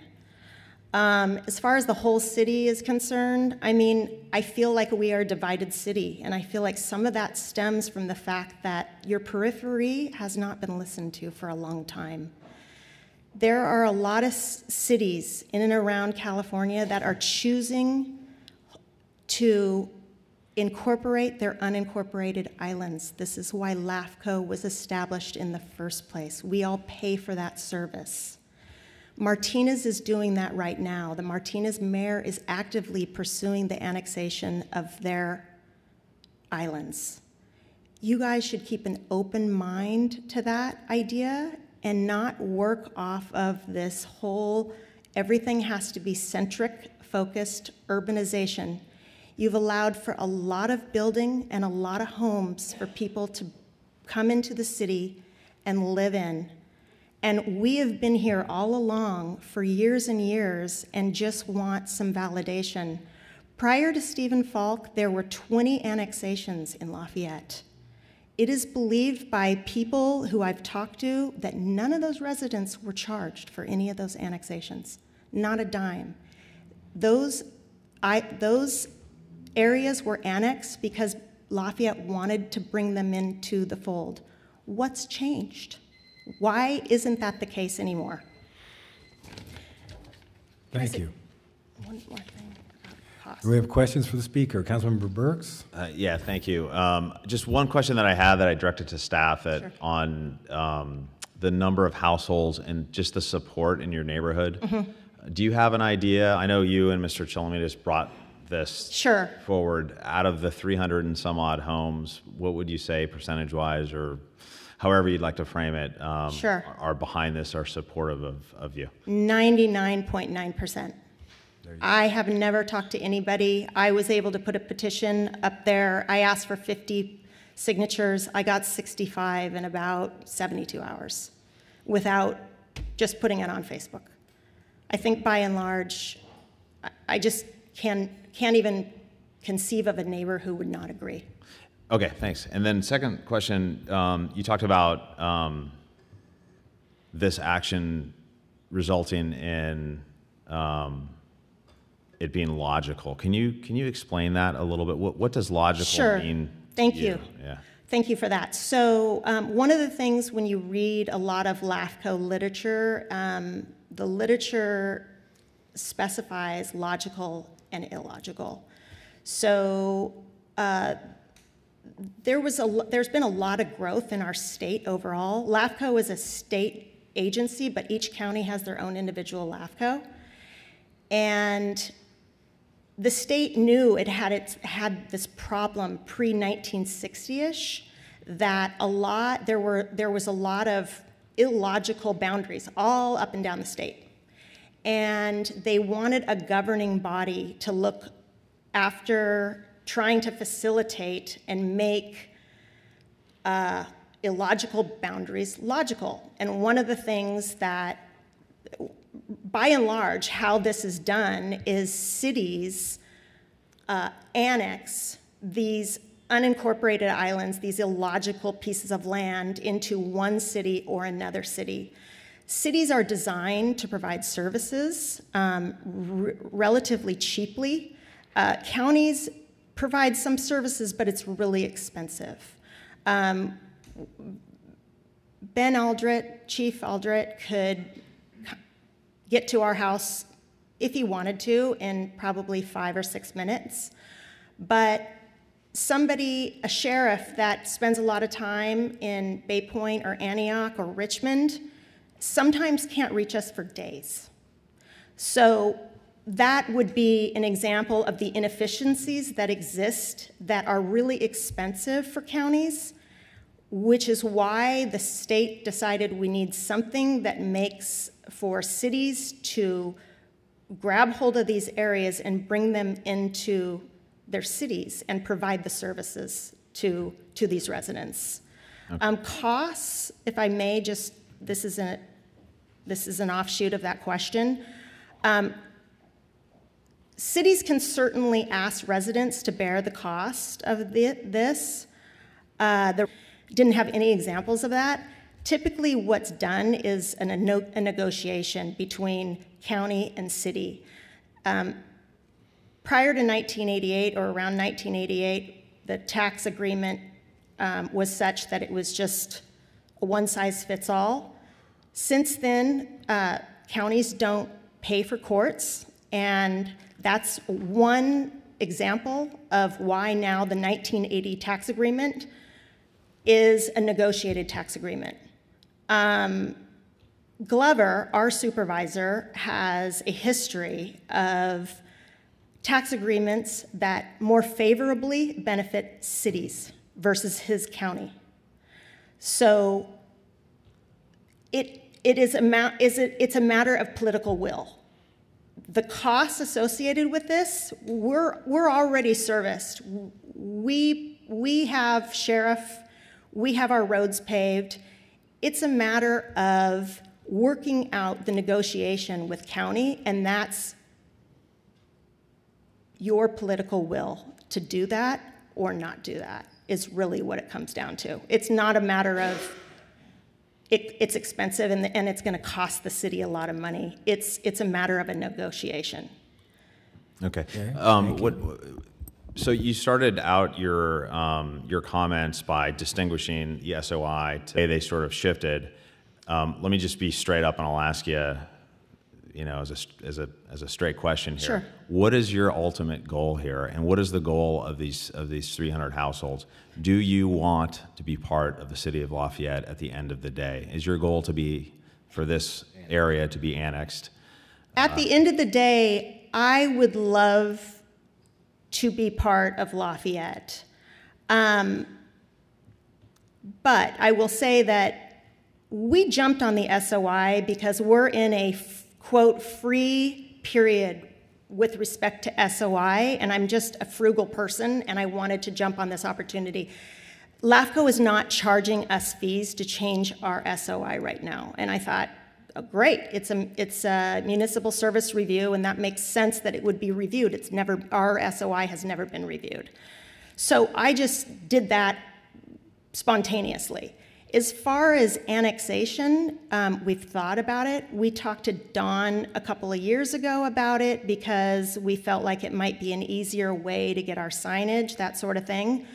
I haven't really thought too much beyond that.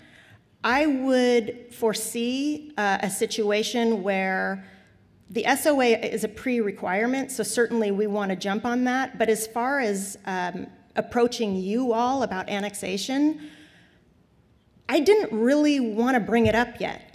Some of you are new, and you've got a lot of things on your plate. You've got a lot of white papers that are due. You have a lot to do. I didn't want to bring it up yet. I would presume that eventually, after getting to know you guys a little better and sitting down with you, I might come to you with a map and explain our area and say, what do you think about this? And then whatever questions you had, I would then want to take back to Luann and figure out if I can get an answer for you. I don't know if it makes sense for your city or not to do it. I just know that it's been done in Lafayette 20 times before, and it's being done all over the place.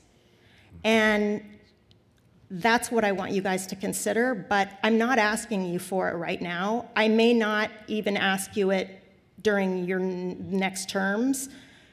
I got to talk to my neighbors and decide when I want to spin my wheels and take the time to meet with you all and discuss it. And that is not anytime super soon, but yeah, eventually, knowing me, probably I would get around to it, if that makes sense. Okay, thank you. Okay. Hey, any other questions for the speaker?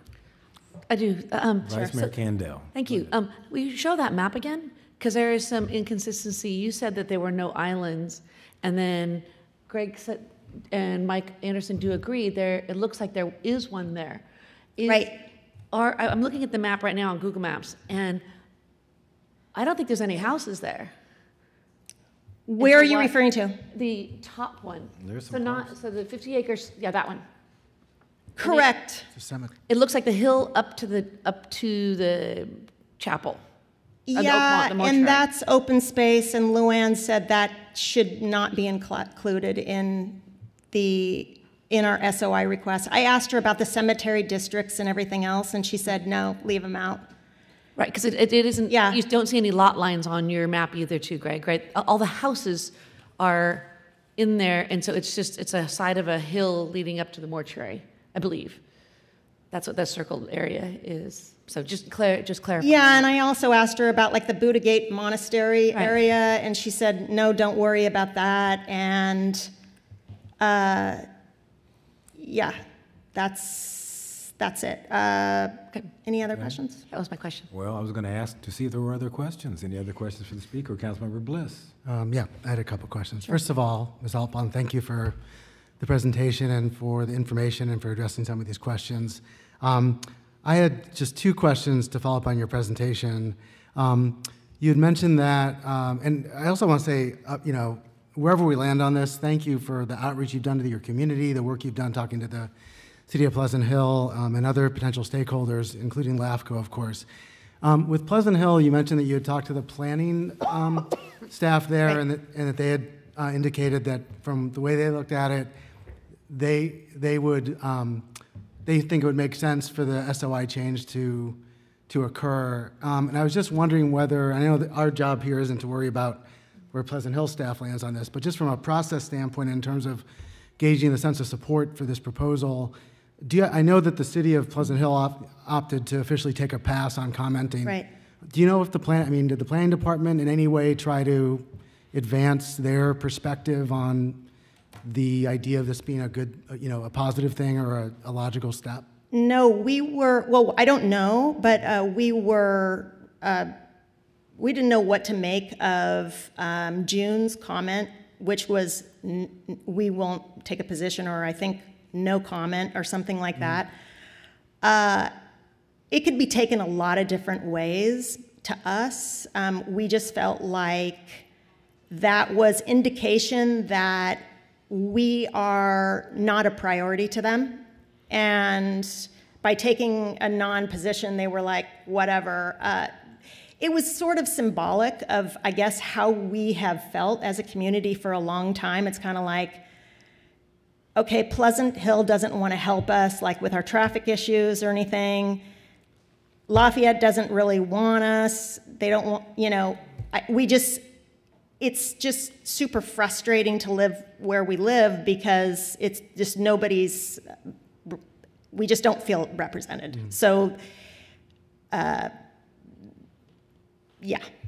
The comments by Pleasant Hill planning staff, and I could go back on my emails and I could actually find the individuals that I talked to. I actually went down there several times about 18 months ago, and it was all very casual, but I just went to the front desk. They were really lovely. They spent a lot of time looking back in their history. I just said, can you let us know if we've ever been in your general plan?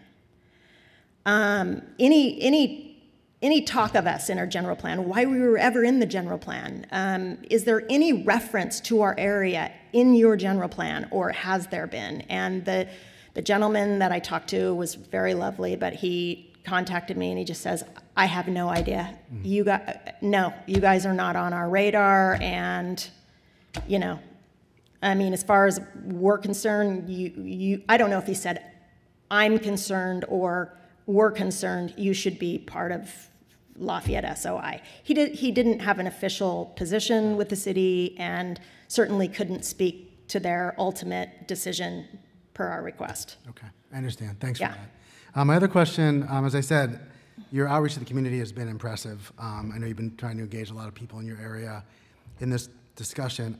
To pick up on Councilmember Burke's question about just a sense of public support, I know that there's, just to kind of make sure I'm clear on this, I know that there's the 40 signatories to the letter, the official letter. Right. And you mentioned the I-petition support as well. Right. 65 or so. Just so I understand, I know that it's hard to control because it's online and everything, but sure. Do you know what proportion of those 65 I-petition signers actually live in the SOI area? 100%. 100% of the petition, as far as residents could maybe speak to our, you know, put their hand up and say we support them, but I never did it. Oh, I completely understand. As far as why they're not here tonight, it's because I didn't think it would make a difference, and I really respect my neighbors' time and energy, and I told them not to come. Totally understood. Yeah. I guess. Okay. Just, and I don't mean to belabor the point, but these are people that are residents of unincorporated Lafayette, the unincorporated portion of the county, but not necessarily residents of the actual SOI area? No, 100% residents in that area. Are there any names you're seeing that you don't? No, please feel free to say it. No, it's fine. I asked unincorporated people in that area to respond. Okay. So, and I looked over the names. I've been through them a couple of times, but I didn't pick up any names. Okay. Yeah. Thank you. Okay, you're welcome. Any other questions? Councilmember Gallagher? No. Huh? Okay. All right, thank you very You're much. welcome. I don't have any other requests to speak on this item, so would anyone else like to speak on this item who hasn't waived their time? Okay. Hello, I'm Emily Shenson. I live at 1904 Via Ferrari. Okay. I wasn't planning on speaking tonight, so I didn't do anything to prepare, but I just wanted to offer support and say that she's not alone there at all. And I just want you to consider, I'm going to be really brief, I want you to consider that I, as a resident that lives in here, in the striped zone, at Withers and Taylor approximately, I want you to consider that when the election was going on for city council, I personally knocked on 490 doors in support of my candidate and we got 2 votes, so 2 candidates. Because everything that you guys are doing affects the schools that my kids go to and the town where I live. But I wasn't allowed to vote for any of you. So I just want you to consider for a moment how it feels to be put in that position where you work so hard and you ring so many doorbells and you talk to so many people and shake so many hands and then are told that you cannot vote. It wasn't a good feeling. So just, yeah. Thank you. Okay, Yeah. thank you very much. Part of the reason that you guys are sitting there as elected officials is What's that? Go ahead. I was just saying that part of the reason that you guys sitting there as elected officials are because of people like us who really want to be a part of the community, but we're not fully.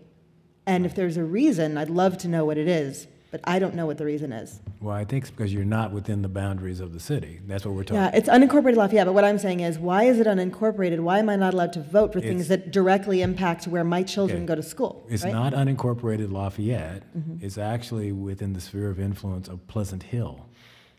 So you're not unincorporated Lafayette. Where I live is unincorporated Lafayette, because we bought our I don't know house. where, are you talking about within the area we were discussing with the green and yellow stripes on it? I live at 1904 Via Ferrari, which is, where Brookwood Park is at Withers and Taylor.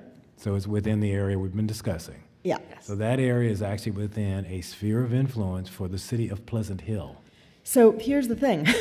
When we bought our house, which we wouldn't have bought and paid for unless we knew everything about our house, we've always been told by everyone that we live in unincorporated Lafayette, not Pleasant Hill. Well, I'm sorry, someone misled you. That's the We've lived there since 2008. I understand. This is the sphere of influence for the city of Pleasant Hill. So what we're discussing is whether it would change.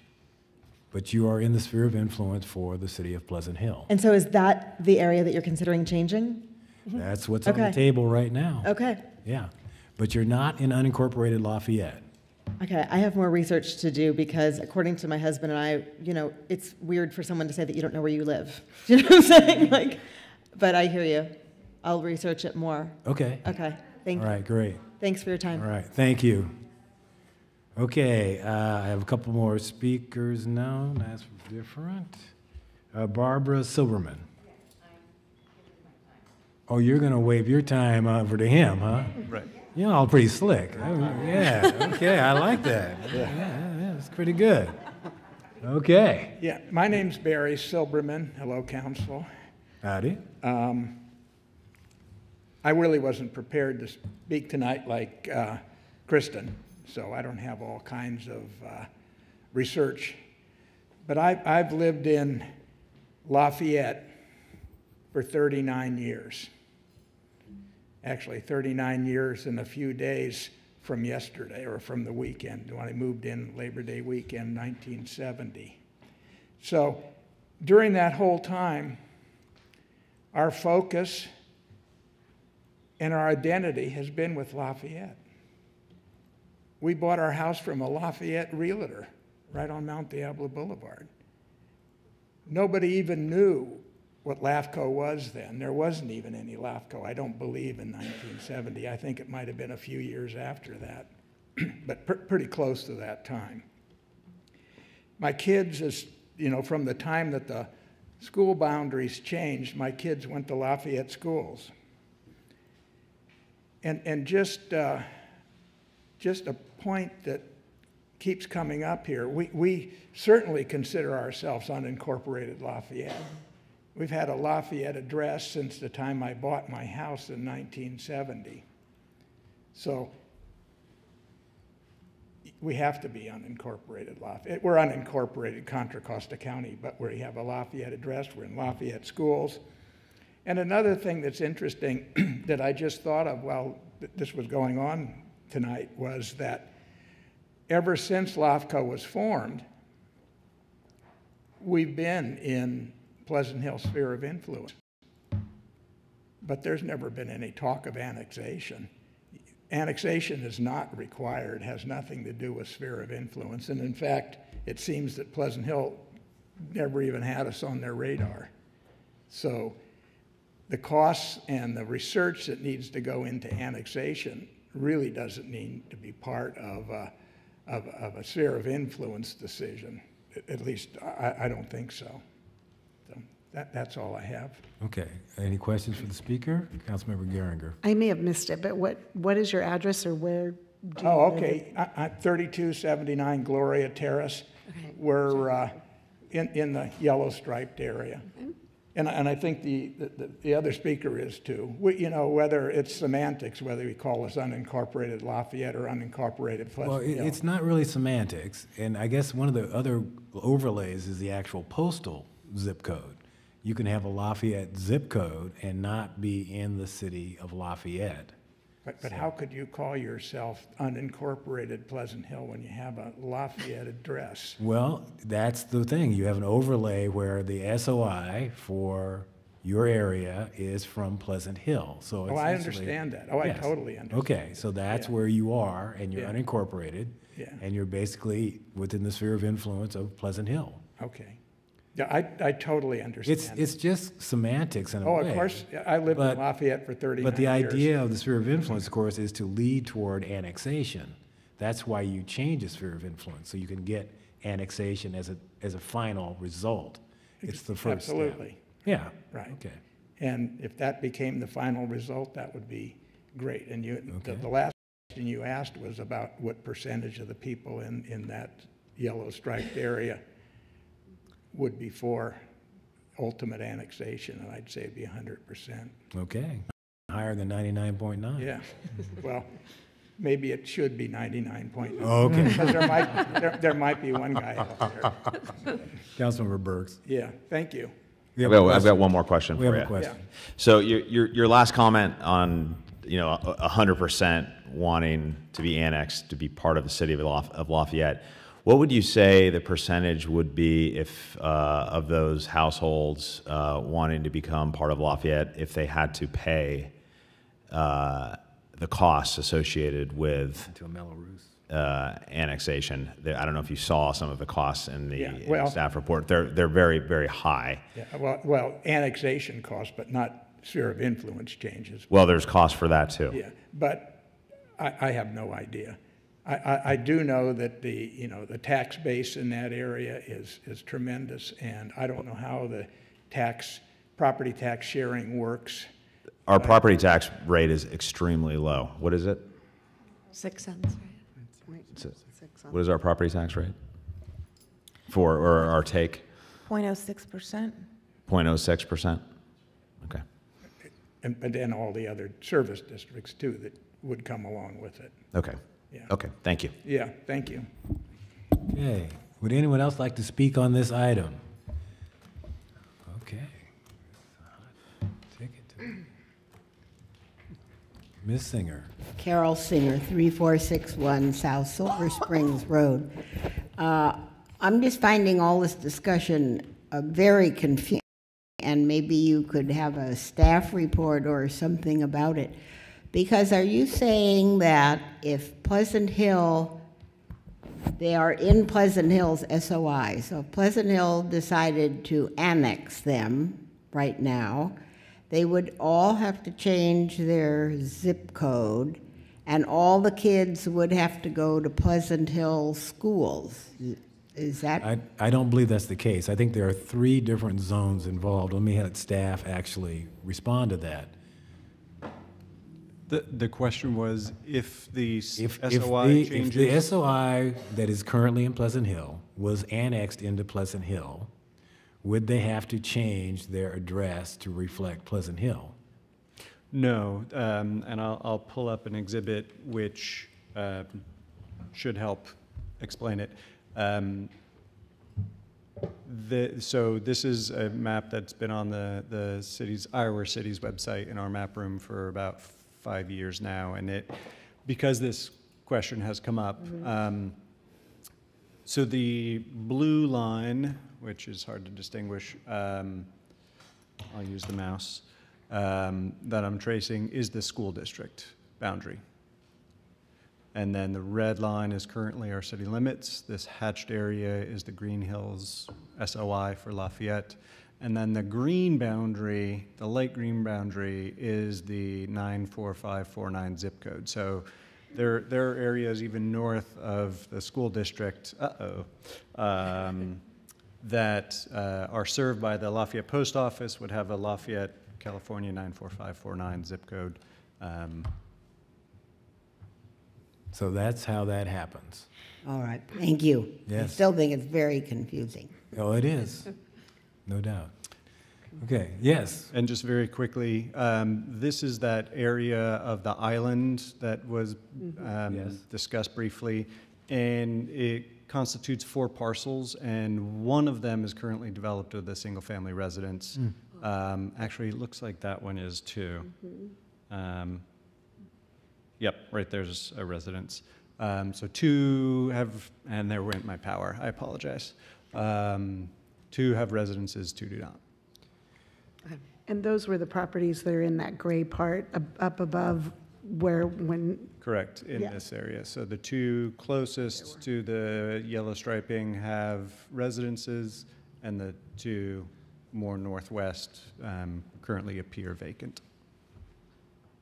Okay. So, and then I had a clarifying question on, so whether it's it's an unincorporated area, this portion right now is unincorporated and its sphere of influence is Pleasant Hill. The part down below where Green Hills is unincorporated and it's a Lafayette a sphere of influence, SOI. They're in the school district, but they still are not able to weather. Okay. Would you like to speak? Yes. Well, come on up. Bobby Freitas, Lafayette. I have a question about census. Where would they be counted? Well, the census person left, but I don't know. So does that have an impact monetarily to us if we can include them into our census? Those are good questions. Let's let staff try to answer those if they can. We don't know.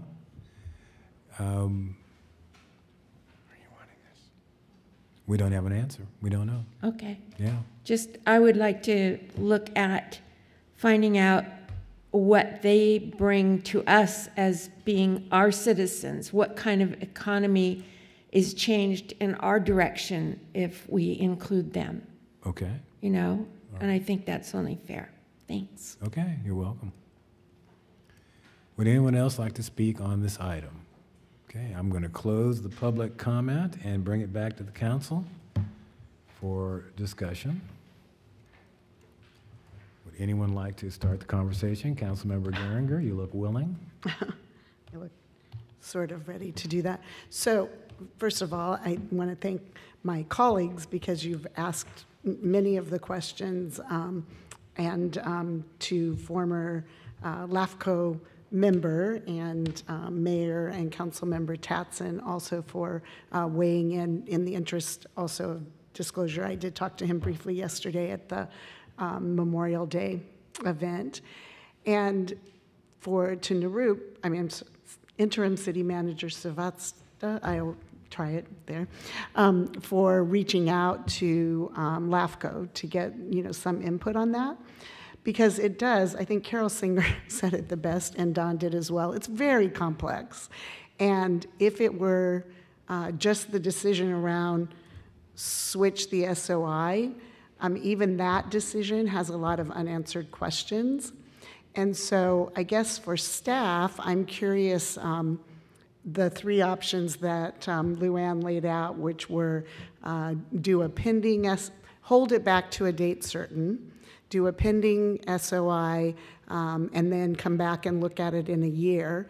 Sort of what are the pluses and minuses of, is the date certain? Could it be out enough time to give our already overstretched staff, because we have to remember we're short staff members, time? Would we get a year to do that?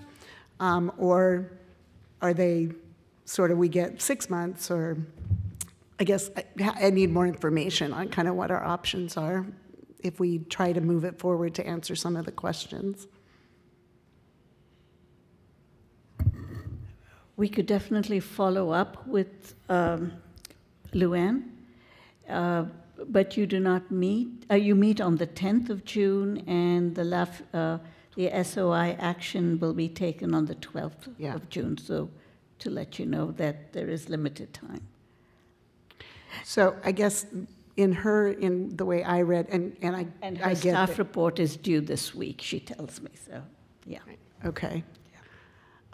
So it feels, so my question was also, and with, Don Tatson's email, was the neutral position felt like it feels like it's more important than that to, say,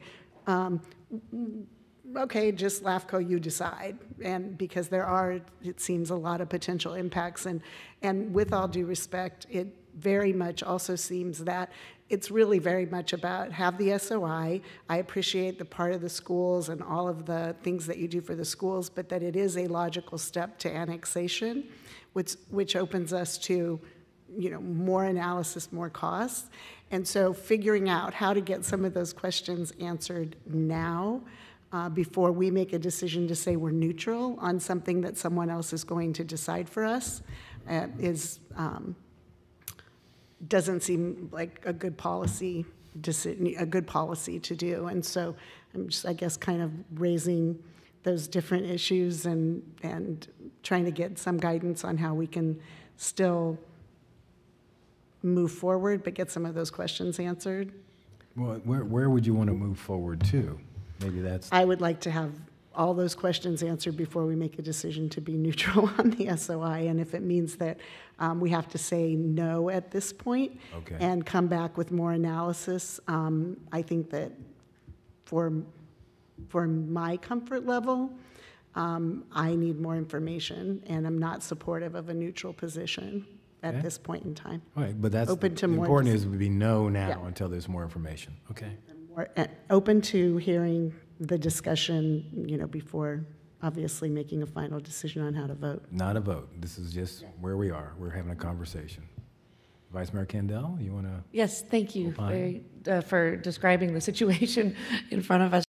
And I appreciate all the speakers and the thoughts and the confusion around this area. It just getting described where they're living and trying to understand it all. Who is in charge of their area has been a daunting task. And I thank Kristen for taking that on, because it's been extremely confusing. I think one of the other things we could do tonight is to defer it to a later date till we get some of these things answered. We don't have to take a position. We can just go, hey, give us 6 months, kind of an action. That could also be another action that we take tonight. And at the end of that, it may be very obvious one way or the other. And then we can take a real positive vote with having all the information in front of us. So what would your position be tonight then? My position would be to ask for a deferment. Ask for a deferment. She says that other options include... Go ahead. Include LAFCO deferring action to a specific date to update Lafayette's SOI if the city needs more time for review. Or LAFCO can assign a pending SOI. I think that's not what I'd like. I think it would be a deferment. Okay. Since it's the first hearing that we've had really on this topic, and it's right before a decision to be made, it does Okay. feel. Okay. Yeah. Good. All right. Councilmember Bliss? Yeah, I have a comment on this, but just a quick question. The part you just read, did it say, I have the same email from LAFCO, of course. Right. Does it refer to deferral as something where we have to defer to a specific date, or can we say, I'm just trying to unpack, Yes. I didn't know if it said, I didn't know if it said a specific date. In what, It says other options include LAFCO deferring action, parens, to a specific date. Okay. So I think that they would like Right. a date. Because the reason I ask is, like the others that have already spoke, Vice Mayor Kandel and Council Member Geringer, I also feel like there's more information that we would need to have in front of us to move toward supporting the SOI change. But I will say that since our position that we seem to be moving toward, or that I'm certainly moving toward, is saying that we need more information to make a determination, I have to say candidly, I'm not sure I'm comfortable with like us taking a flat out oppose position on it, because what we're saying is that we need more information to really determine if we could support an SOI change. So I don't want to parse words, but I just want to be clear that where I'm comfortable with is saying that we don't currently have enough information to make a determination. We'd want more time, and whether that's called a deferral, I think that would be more appropriate to where I am currently on it.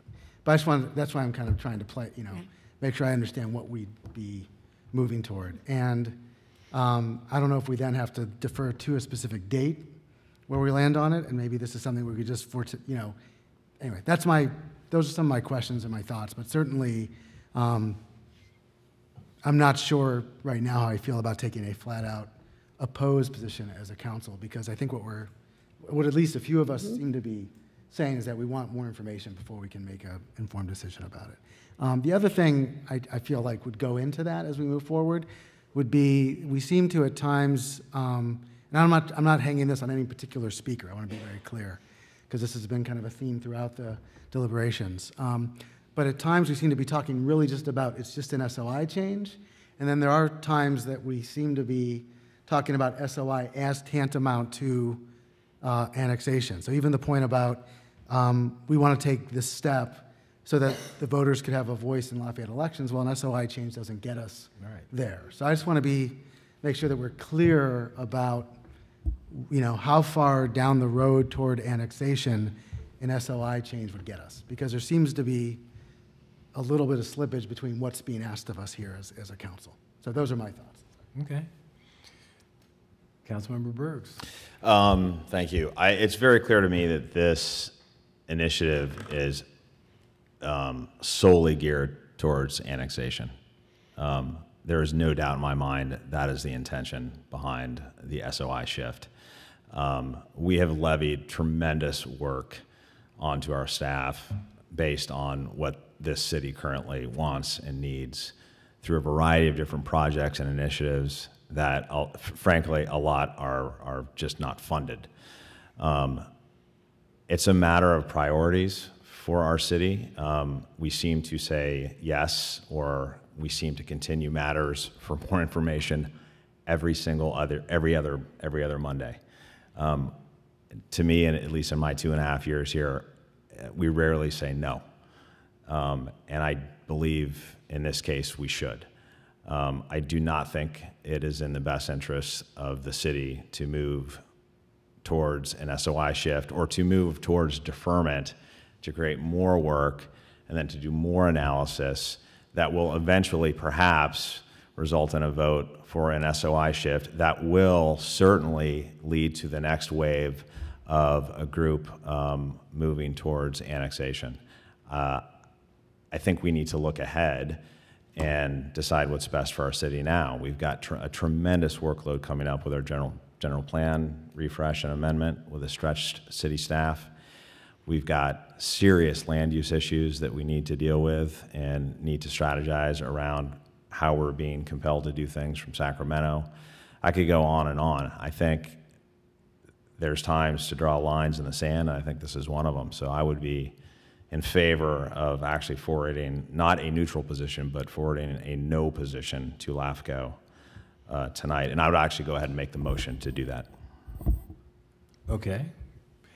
Let me just come on with an opinion real quick before you do that. We actually had a meeting, Vice Mayor Candell and I, with the staff to discuss this to help them form the recommendation.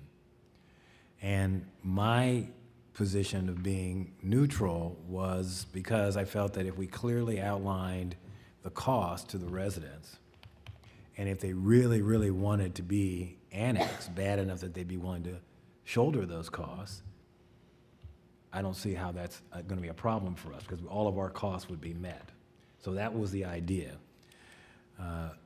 I don't know about the defer action, and I guess I was going to ask about that. Is this a defer for LAFCO's action on the particular item, or is it a defer of some other part of the process that I don't quite understand?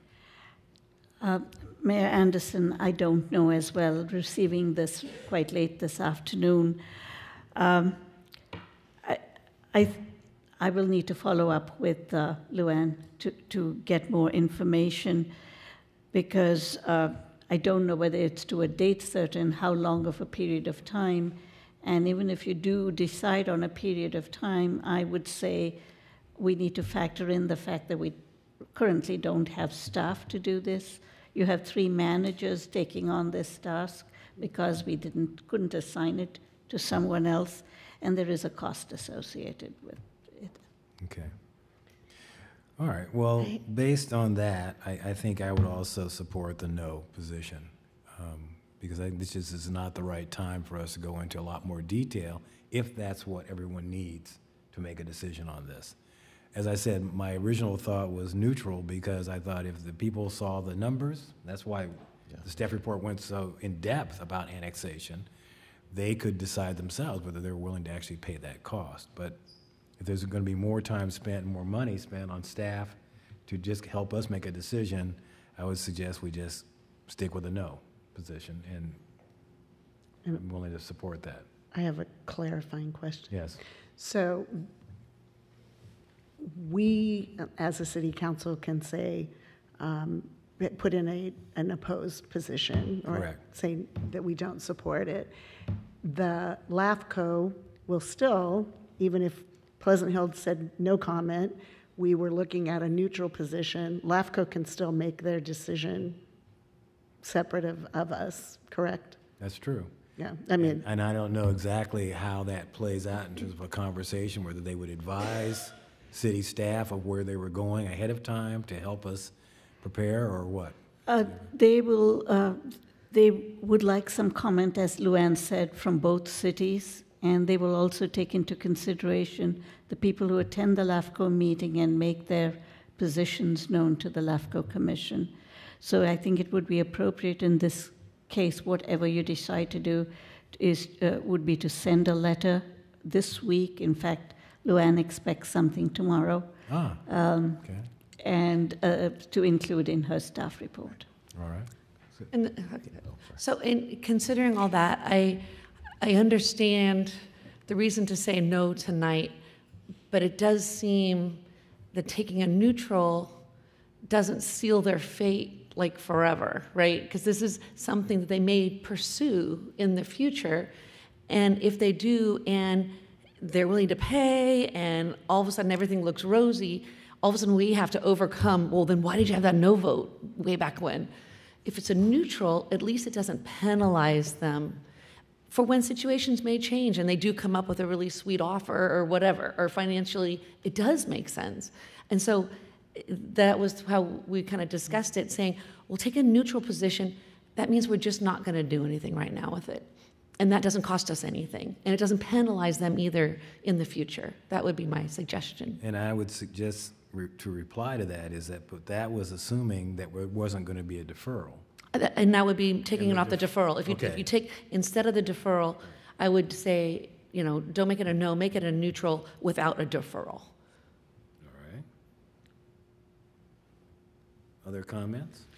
I'm sorry. Councilmember Bliss, go ahead. There's a couple of quick clarifying questions to pick up on those. So I really appreciated Councilmember Geringer's question about just the reality of the process, that if we take a neutral position, LAFCO can still go ahead and, of course, approve it. And I understand, if I'm not, and I might be way off on this, but I believe that even if we take a no position, if we recommend against, that LAFCO can still. That was my. I believe, Do it, I'm going to refer this to the city attorney because she happens to be a LAFCO attorney for another county. Oh, perfect. Yeah, I think they can take that position. They can't annex without you getting involved in a tax sharing agreement with the county. Sure. Okay. But may I? Yes, Sorry. go right ahead. But at their June 12th meeting, they are not going to be considering annexation. They're going to be considering an SOI request or application, correct? So they can make a decision on that SOI irrespective of what position we send into them. That's correct. Okay. Okay, thanks.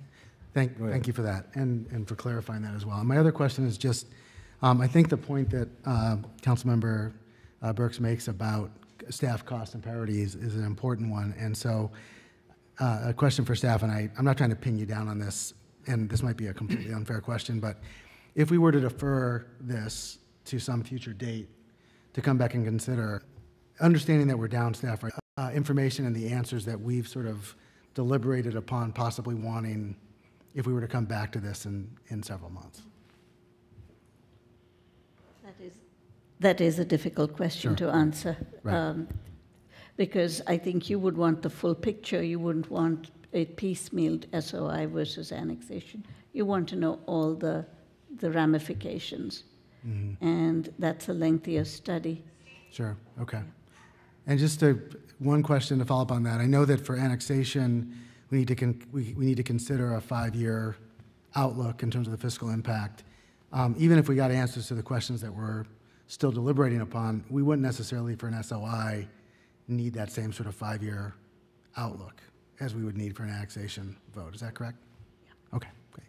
That's it. Thanks. Okay. Councilmember Burks? Just one question. If we were to forward a position of an opposition or a no, and LAFCO, for some reason, looked at Pleasant Hills neutral and our no and said, no, we're going to make the change anyway, would they be on the hook for providing us any funding to execute the actual change for staff resources? For, you mean to the general plan? Yeah. Is the any work that we would have to do that would cost money incidental to LAFCO's position? Because I didn't know they could just overturn it. Oh, that's a good question. Or they could. Let's see what. Give me 1 second. Are they actually just considering See, you got them talking. the actual SOI application? Good job. If we needed to go forward and amend the general plan, I guess we could either wait until the general plan update, but that isn't our preference, as you saw in the staff report. So we can make the request, but obviously it's usually applicant driven in terms of usually you have the applicant, moving it forward. The applicant would pay. Okay. And we're not the applicant. Right. Okay. Okay. All right, Councilmember Geringer. And thank you to Vice Mayor Kendall and to Mayor Anderson for spending time with staff to work on this. So there's so many what ifs in all of this. So if we go forward with an oppose, and the reason that we're going forward with the oppose is because basically LAFCO's process, is asking us to make a decision on something we don't have the information, and we're not willing to put staff through that right now. Does that, or how does that negatively impact the applicant's SOI request going forward? Because we're opposing LAFCO making this decision at this time. So I'm just curious, does that oppose position? They can always apply at any time. I don't know how this LAFCO will look back and see a previous opposition letter. Well, because then we'll get the opportunity, it'll be a new application, Correct. and we would have an opportunity with more information to potentially have a different position. Correct. So this is a one-time, well, I'm oversimplifying, but it doesn't necessarily set this up to be looked at negatively. We're just right at this moment making a decision. Yeah, in theory, on an issue LAFCO would before us ask right if now. you had a different opinion from your previous position taken in 2019. Thank you. Okay. Any other questions of staff? How about any motion? We have a motion? I did make a motion a little while ago to forward to LAFCO an oppose or a no recommendation. Okay. We have a second? Second. Okay. Any discussion on the motion? All right, we'll call the question. All in favor, say aye. Aye. Aye. Any opposed? Nay. Okay. Vice Mayor Kendall in opposition, and the rest are supportive. So we have a 4-1 decision to issue an opposed position to the SOI application. Okay. Thank you very much. With that, where are 11A. I know, gosh, this is so much more difficult. Yeah, okay. Donna, Ms. Feehan is here, and we'll have a couple of resolutions related to our engineer's report for the core area, residential lighting districts. Good evening, Mayor Anderson and council members. You have the final engineer's report for the core area landscape and lighting district 1979-1. The assessment district's revenue is about $165,000, and property taxes associated with those parcels is about $65,000 for a sum of $230,000, about half of the core area budget. So that would leave the other half to be funded by the general fund. That's an increase over costs previous years. The general fund increase is due to labor, material, energy costs increases, increased inventory, new lights within the district, new medians, and improvements since 1969 when Proposition 218 passed. So in order to collect those assessments for 2019-2020, you must hold a public hearing and approve Resolution 2019-25, confirming the engineer's reports and adopting assessments. Okay, are there any questions? Councilmember Burks. So thank you very much for this is one that I always comment on. When was the last time the assessment, there was a vote on the assessment? Assessments have not been increased since 1969, since Prop 218 passed. And the reason for that is you can no longer, as a council, increase assessments as needed as costs increase. So the burden of proof is now more that you have to prove the need for those cost assessments. So you have to go to a mail balloting to those affected parcels to increase assessments. Just so we're clear on the history of this, we did do that before. I've forgotten. Yes. When? We Do you have the did date? hold an election to increase, I believe. I was just, my memory's not what it was. I think 2006 or 8, roughly around that, and Sounds it about failed. right. Yeah. It failed, right? Yes. Yeah. And what was interesting is it failed so dramatically that people who would actually have their assessments decreased voted against it. Do we So think it was that very bizarre? Yeah. Do we think if it was 2008? Do you think that it had anything that the failure had anything to do with the state of the economy at the time? You know what? Let me look up real quick when it was, because Okay. it may have actually been prior to that. I don't think at the time that was something that we heard. Okay. Okay. And the fact that they voted against it when it would go down was just otherwise. It was just it was shocking. Yeah. Okay. So my only other question for Ms. Feehan was, so it's $165,000 this year. What was it last year? the assessments Yeah. revenue.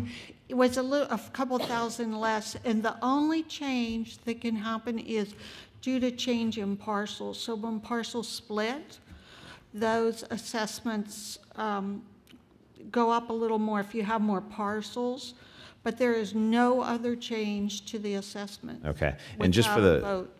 just for the record, what is the shortfall that will fall on us and will come from our general fund?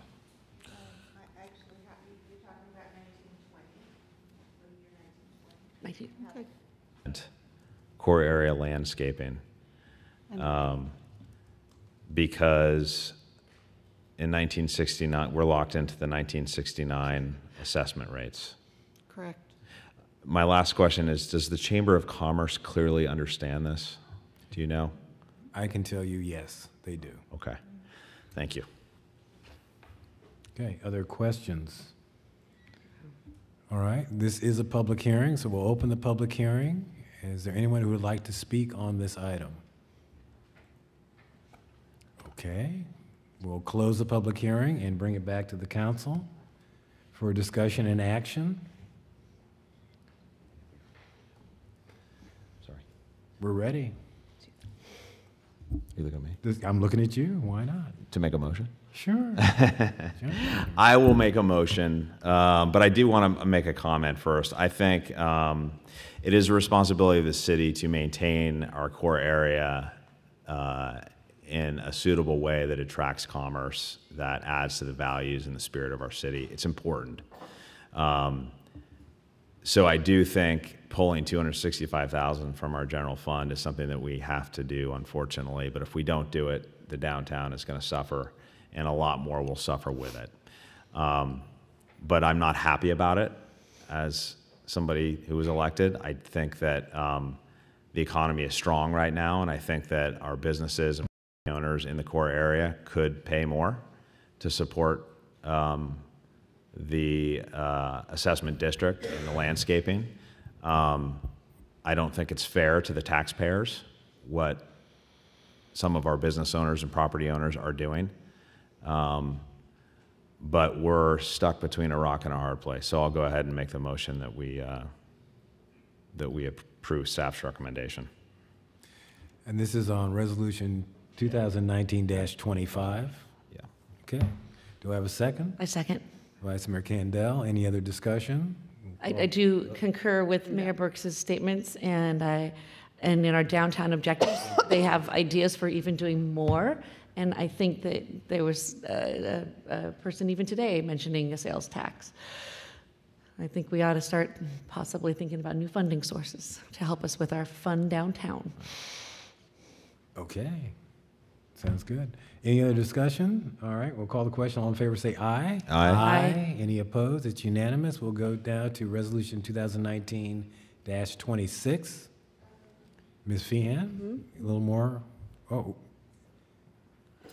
The residential lighting district, 1979-2, is composed of 12 different residential lighting zones. Assessments cover normal energy and maintenance costs. There is a fund balance typically in this fund, and is available for unanticipated expenses such as damages to those streetlights, hit and runs, somebody that hits the light and doesn't have adequate insurance. So it's good to have a fund balance there for those kind of occurrences. It's rare, but it does happen. So again, in order to collect the assessments, it's about $12,449. You must hold a public hearing and approve Resolution 2019-26, confirming the engineer's report you have and the assessments for 2019-2020. Okay, any questions for staff? All right, we'll open the public hearing. Would anyone like to speak on this item? All right, we'll close the public hearing and bring it back to council. Go ahead.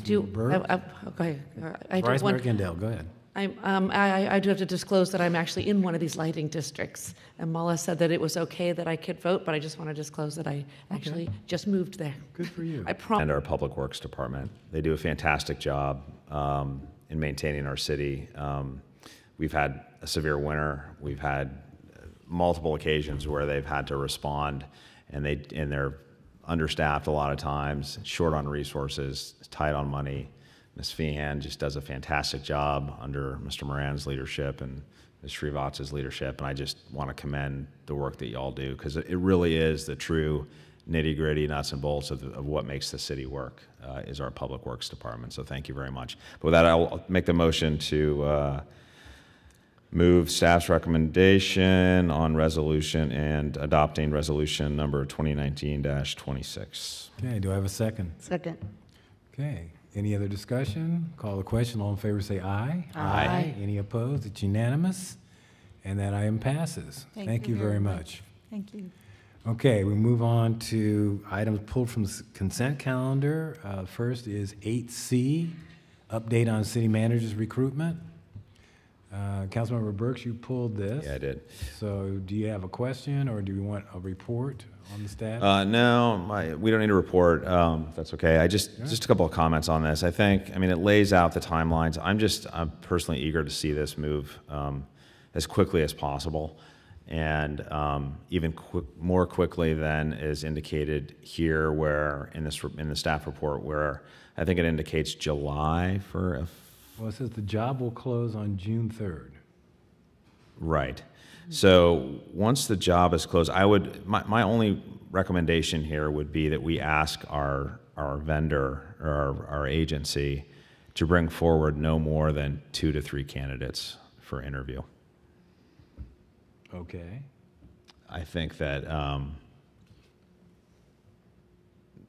that will expedite the process. I think that's a normal course of business candidate pool.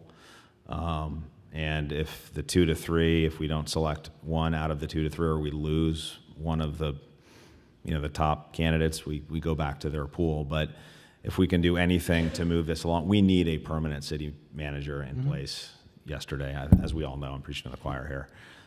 So I just wanted to pull it to emphasize that point, and also to make the recommendation that they not bring us 10 candidates or 12 candidates, that we get no more than 3. Well, I don't know if we actually had a number, but go ahead. Well, I did want to point out that one of the things that they would do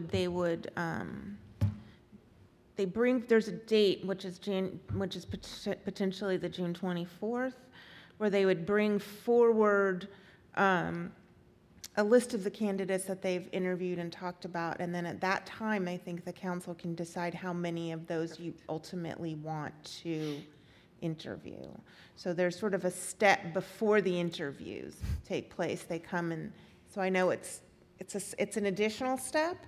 It's generally how this is done. If you want to skip that step and just have them bring forward their top, we could ask them to do that, but that's the point where you say how many you actually want to interview. Okay. And how quickly you do that really then would be up to how quickly you can set a date for having those candidate interviews, which you might want to do sooner rather than later, like decide sort of now if you want to do it on June, you have to give the candidate some time. Correct. Okay, so if I can just make one comment. I know that the idea of this process was to make it as transparent and thorough as possible. And I think the concept of having present basically the people that they've got in a public meeting, right? No, it's not. It's closed session. And then we will decide in closed session how many we want to actually interview. Yeah, interviews are also in closed session. Okay. So it really is up to us. If we want to have fewer to look at, we can do that. It won't affect the process. I thought we actually had a public kind of listing. Because that's right, people would have their jobs in jeopardy and that kind of stuff. All right. So we can either wait, or we can give direction now that we only want 2 or 3. Go ahead. I don't know if this is feasible. Your prerogative to the mayor, but I would be comfortable with. I think was there a subcommittee on this? Yes. You and the vice mayor, or Teresa. You and Teresa? I'm Yeah. sorry. Maybe meet with the agency and select. Okay. The top 3.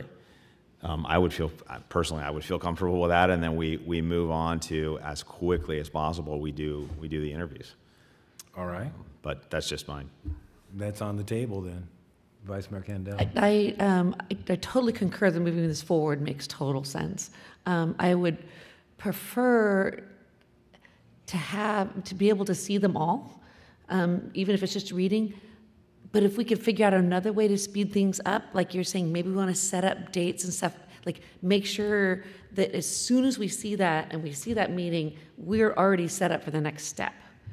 So it does give us, so it gives us both, but we've set it for the next step at the same time it would have happened anyway.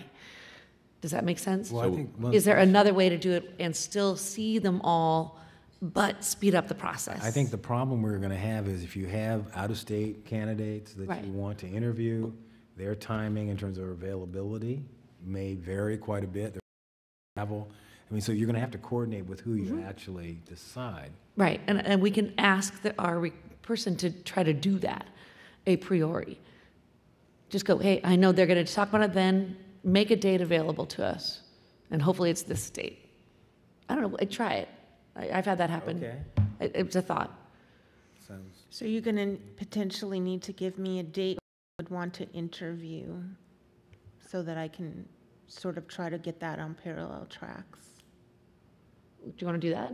We should do that anyway. It seems like if we're going to do this fast, why not? Let's get our dates out there. In terms of looking at all of the applications? No, in terms of actually interviewing them. So I believe that the date that you would look at, and I just want to be clear, you probably won't be looking at all of the applications. Oh, no, I know, You'll be right. looking at the applications that Yes. they've vetted. Yes. And I don't know how many that will be. I mean, and then of those, let's say there's 12, you can decide how many you want, 3, 5, 7. But at the same time, so that would probably happen on June 24th. That's basically, in a month.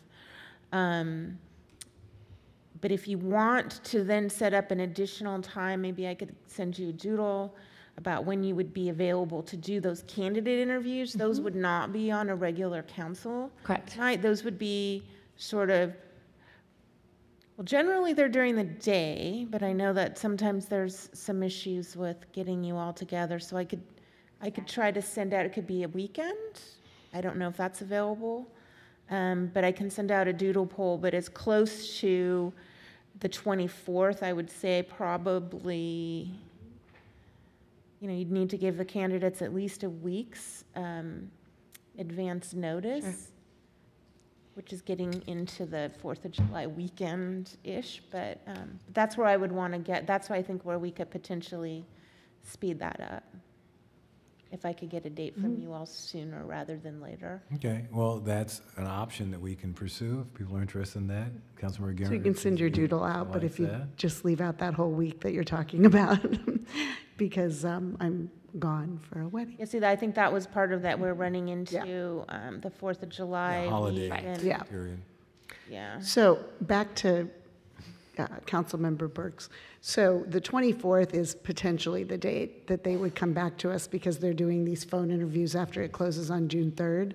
There's a potential that we could potentially have a special meeting the week before, the 17th or something, and have them bring us those applications. We could potentially schedule an interview date during that week of the 24th, although I'm looking at Mala, she was stretching her neck maybe, but I'm always, whenever Mala moves when I'm talking, I'm thinking, but yeah, maybe we could push that back to make all of this work.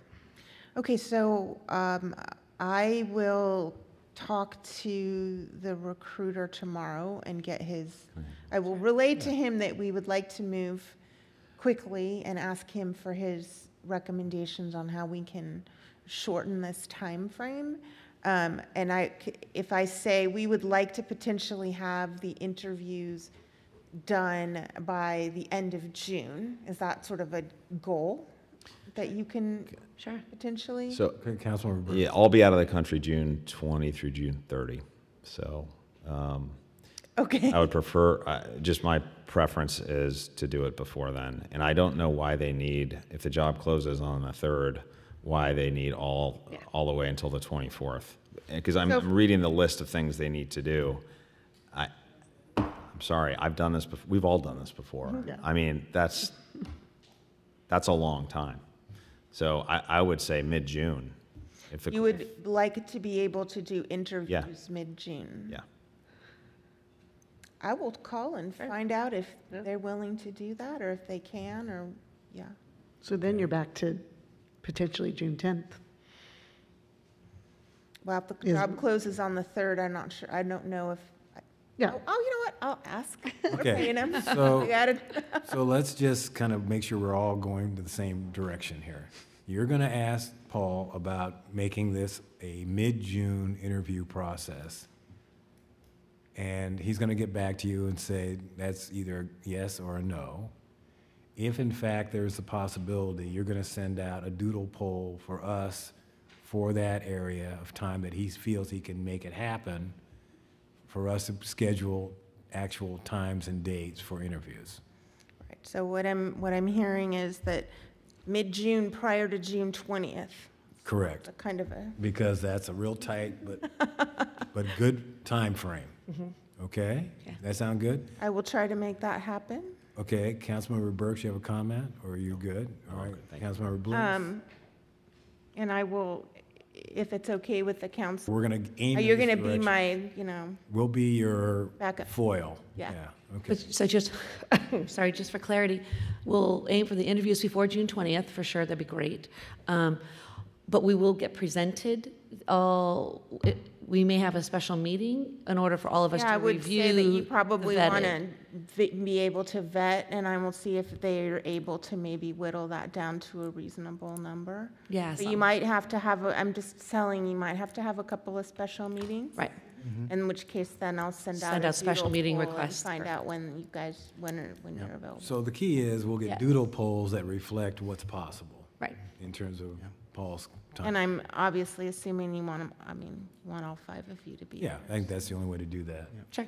Okay, Councilmember Bliss, I think you were going to Yeah, say just something. a comment. I completely share the interest in moving this quickly but still doing it thoroughly and with as much transparency as possible. But I agree that we should try to move quickly on this. So I appreciate those sentiments. I know that I know that the deadline isn't until June 3rd for applicants to file for the position, which isn't here yet, but it's not too far down the road. So I'm just wondering if you happen to know from Avery how many applicants we've gotten so Yeah, far. so the last time, I think he's usually giving me updates about once a week, and I Mhm. think last time I heard there were something like 15. Wow. But I also am hoping that they are able to be not waiting all the way until June 3rd to start the vetting, right? So if kinda they where- see people come in that they want to talk to, that they can have been doing it the whole time. Right. I don't know if that's how they work or that's Right. how they've prioritized, but I can maybe encourage them to start that now. Right, I Before would- it actually closes. Yeah, thanks for that. It seems to me like if once, I would imagine conveying to them this timeline that we're hoping for would probably be a fair amount of encouragement for them to start the vetting Yeah, now. it's only a rather than week, the but third. yes, I Exactly. will Yeah, encourage them to hurry. I mean, it seems to me that given their expertise, which is considerable, that they'd be able to do a pretty solid job of at least initially doing a first pass that rules out applicants that aren't even really even in the ballpark. Sure. Which I don't know if that's 3 of the 15, if that's 10 of the 15, I have no idea, obviously. Okay, But that seems like a I'll pretty call them useful tomorrow process. and Yeah. give you an update. Okay. Okay, are we settled? All right, good. So you have direction. All right, I don't think there's any other action related to this item, so we'll go to 8D, as in Delta. Councilmember Burks. Is Narup still here? Oh, she left. Oh, she had to fly out Yeah, tomorrow. she- Yeah, yeah. okay, I'm sorry. Yeah, okay. Okay, the reason I pulled this staff report on consent was I felt it was important that on the record, the city and the residents of Lafayette understand that they are paying close to $1 million to defend against a lawsuit brought by folks that live here in Lafayette. And we believe that the cost to defend the appeal, now the city was successful in the lawsuit, and the petitioners if they have filed an appeal, the total cost to the city will be over $1 million in defense costs. And I wanted to ask staff what our current emergency fund is sitting at right now in our general fund. So it's roughly $10 million. I think that I just am doing the budget for 1920, and I think that we are looking at about $9.8 million. Okay. So we have a $10 million reserve, emergency reserve. And just to put it into perspective, this one lawsuit that we've already won, that now is moving to appeal, is costing the taxpayers $1 million. $1 million that could be spent on a variety of things that the people of the city have wanted for a long time, from police cars to programs for our senior citizens to all kinds of things. And I think, my personal feelings on this are that this amount is an extraordinary amount, and the city is suffering based on the burden that's been put on us from a litigation perspective on this one case. As you'll see in the staff report, and I'll just read this, on December 20th, 2016, Lori Fowler, Val Davidson, Rob Davidson, Gene Summer, Scott Summer, Avon M. Wilson, and George Paul Wilson are identified as the petitioners. And I believe this case, the plaintiff's attorney in this case is Mr. Summer, I believe. So I think it's important that we get the word out, in addition to this staff report, to the city in some form or fashion, to the people of the city, that their tax dollars are going towards defending this particular lawsuit that we've already prevailed on, and that it's costing them over $1 million. Okay. I think the idea was to have this as an update for us and make it part of our record, so that is what's happened so far. Because the number is big, are we still using that same firm for the appeals, and are they being paid now as we go? Yes, that's correct. We're still using the same firm. At the same rates? Correct. Okay, so, I mean, that we already signed legal agreements saying they would, or I'm just asking is there a way out of this with that firm, because they're really expensive. Just looking at things that I can affect, right? You probably could terminate the agreement. I mean, that may be something we want to talk about in closed session if that's your desire. Okay. But it as would a be, question, okay. Yes, it's a potential option. Okay. And are there any, and maybe also in closed session or whatever, discuss, are there any other ways we can get out of spending more money that maybe we haven't done? Or I'm just thinking outside the box on this, because the numbers are big and the issues are real, they're here, but are there any other ways that we could try to not spend more money in the future? On this particular Sure. lawsuit? Yeah. Absent a settlement, I don't see a way, unless you can reduce the legal costs Or associated so a with it. settlement, so that could be, I'm just saying, if it's money, then, maybe we should look at other ideas. Thank you. Yeah, I would just say I'm all in favor of saving money, but we've already spent $755,589. So, about that. Okay. I don't have any further questions or comments or statements. I just wanted to go on record and to make sure that the people who are watching on YouTube and listening on the radio understand that their city council is paying almost $1 million of their dollars on this one case that we've already won. Okay. All right. Any other comments from the council? All right. I'll call Scott Summer to speak. He has Val Davidson is here. 6 minutes.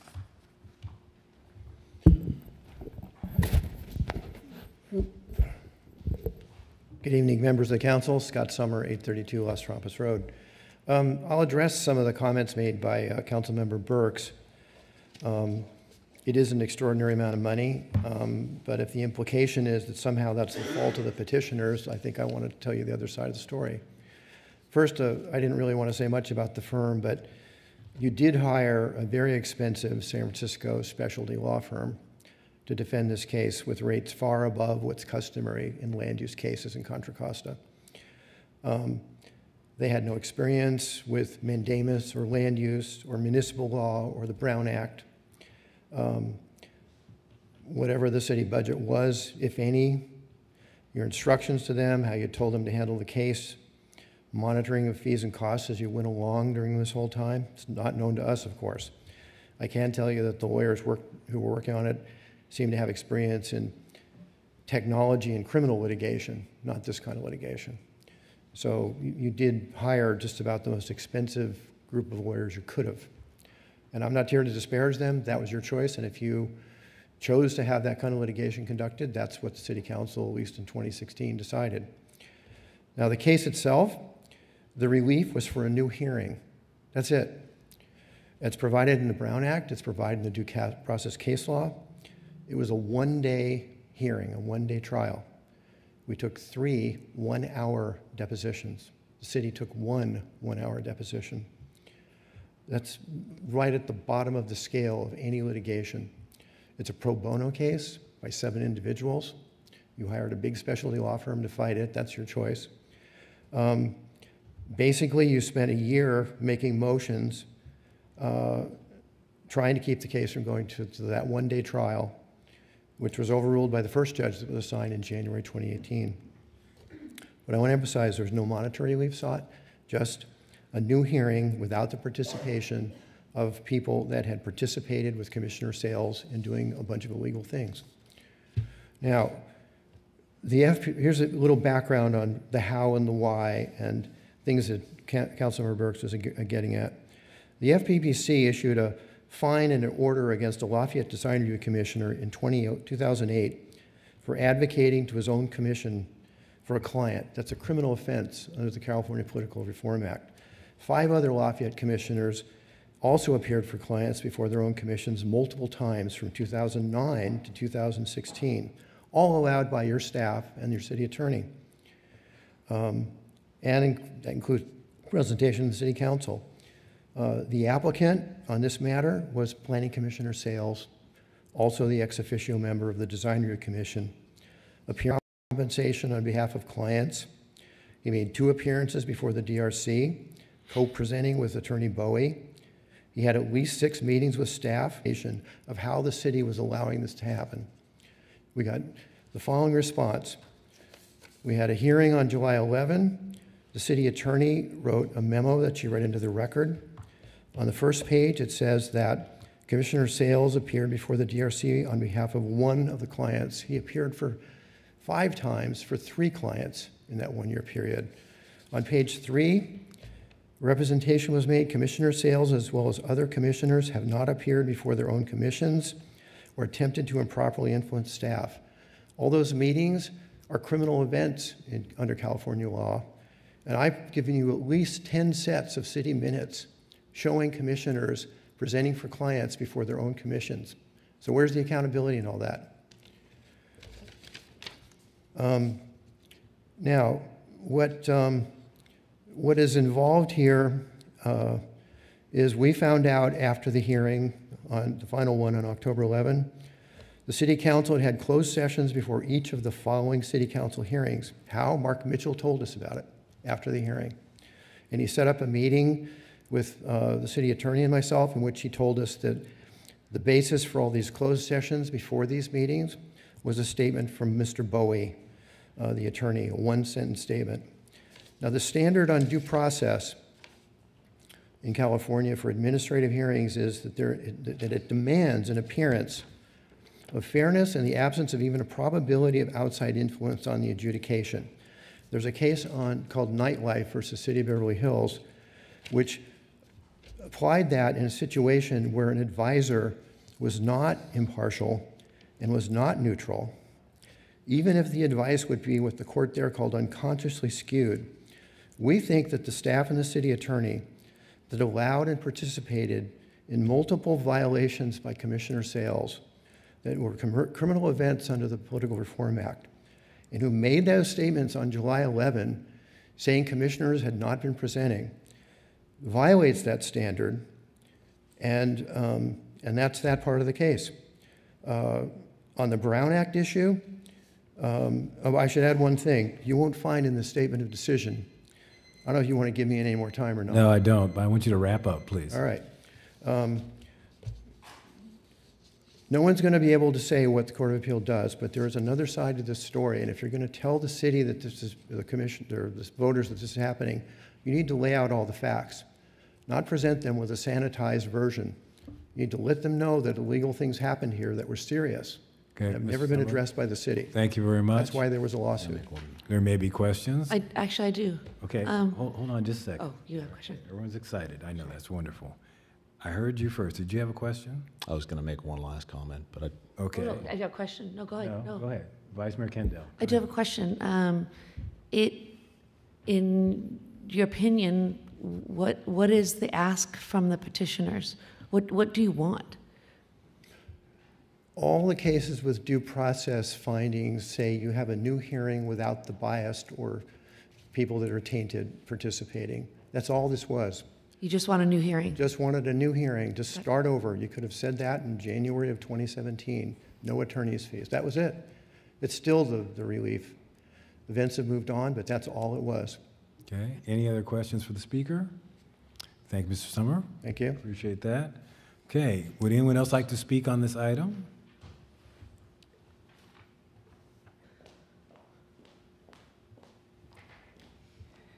Good evening. I'm Lori Fowler, and I live at 837 Las Trampas Road.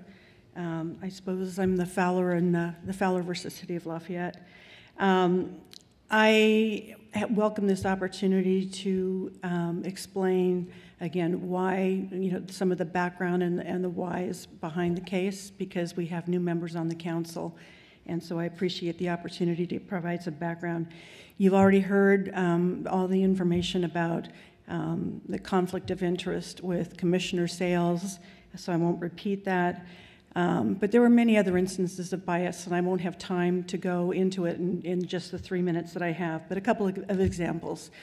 That same Mr. Sales at the October 13, 2015 design review meeting, both before and after the meeting, we saw that the applicant, his counsel, his entourage, and his architect, who was also then the planning commissioner, were openly meeting and chatting with the staff member who was in charge of that project. That was both before and after, and they were talking in a very congenial way.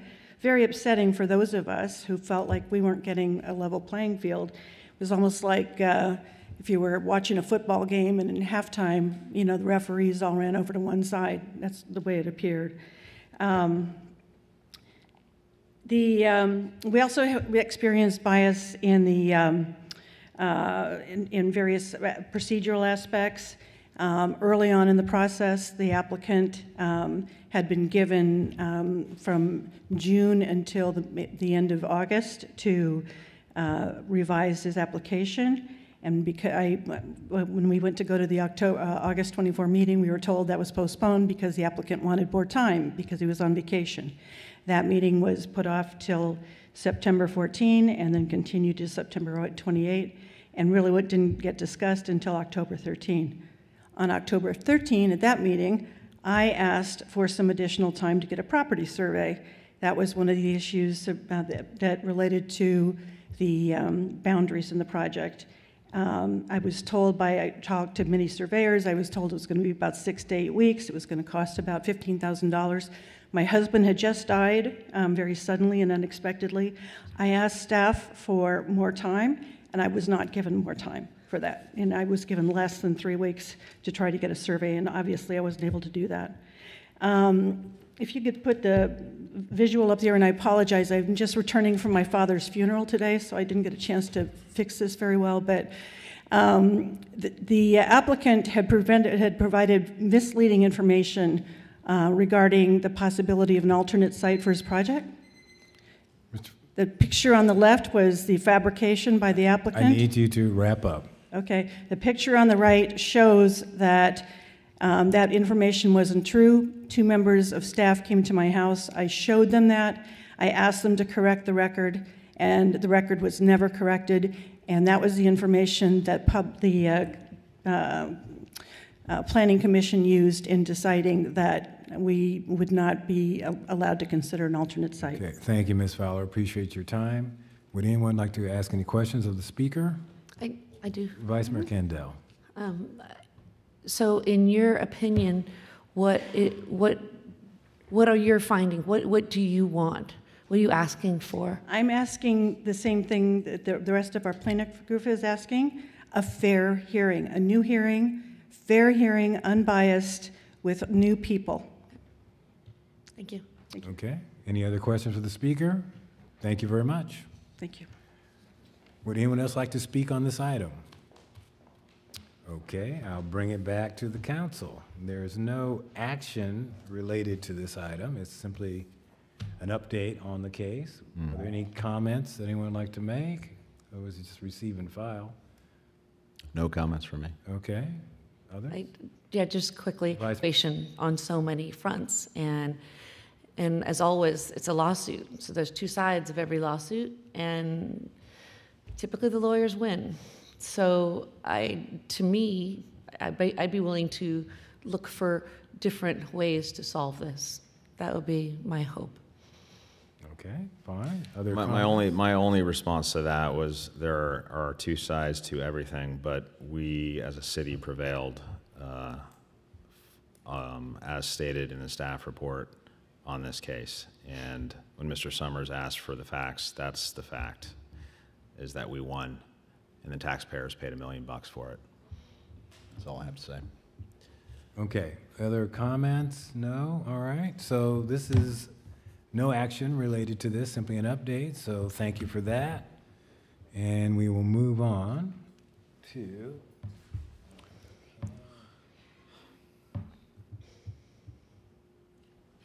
let's see, through consent calendar. 13. All right, we're on council member reports on activities and consideration of matters council member wishes to initiate for placement on a future agenda. So, any reports on activities? Well, I didn't write them all down, but I went to a lot of places and did a lot of things. Fair. I do remember we cut the ribbon on the Chase Bank. That was good, and I was unhappy that they didn't have free samples of their product. They looked at me strangely when I asked for free samples. They didn't understand. We've also had a meeting with the mayors, with Assemblymember Chu and Assemblymember Bauer Kahan on 1487. I don't know if we got much or anything out of that. I think we got the 75% return to source was about all out of that process. A lot going on. It's been a lot of fun. More ahead. So that's all good. You guys are doing a good job. All right, Councilmember Bliss. So thank you for that. I did write down some of the meetings I've been attending on behalf of the council, so I'll be really quick, being mindful of the hour, of course, and we still have some business to take care of tonight. We'll be talking about some of the other goals, I know, as we get into this, but just to report out that the next meeting of the group that's looking at land use control and local control over land use and some sort of legislative strategy going forward will be next week, early in the week. Also, I did recently attend the local convening of city officials at the East Bay Mud convened right here in this room. It was a great presentation from Commissioner Coleman, similar to the one that he gave to us as a council, but it was to a larger group. I was really pleased, and I'm grateful to have to note that Mike Moran from staff was in attendance, as was Jay Lifson from the chamber.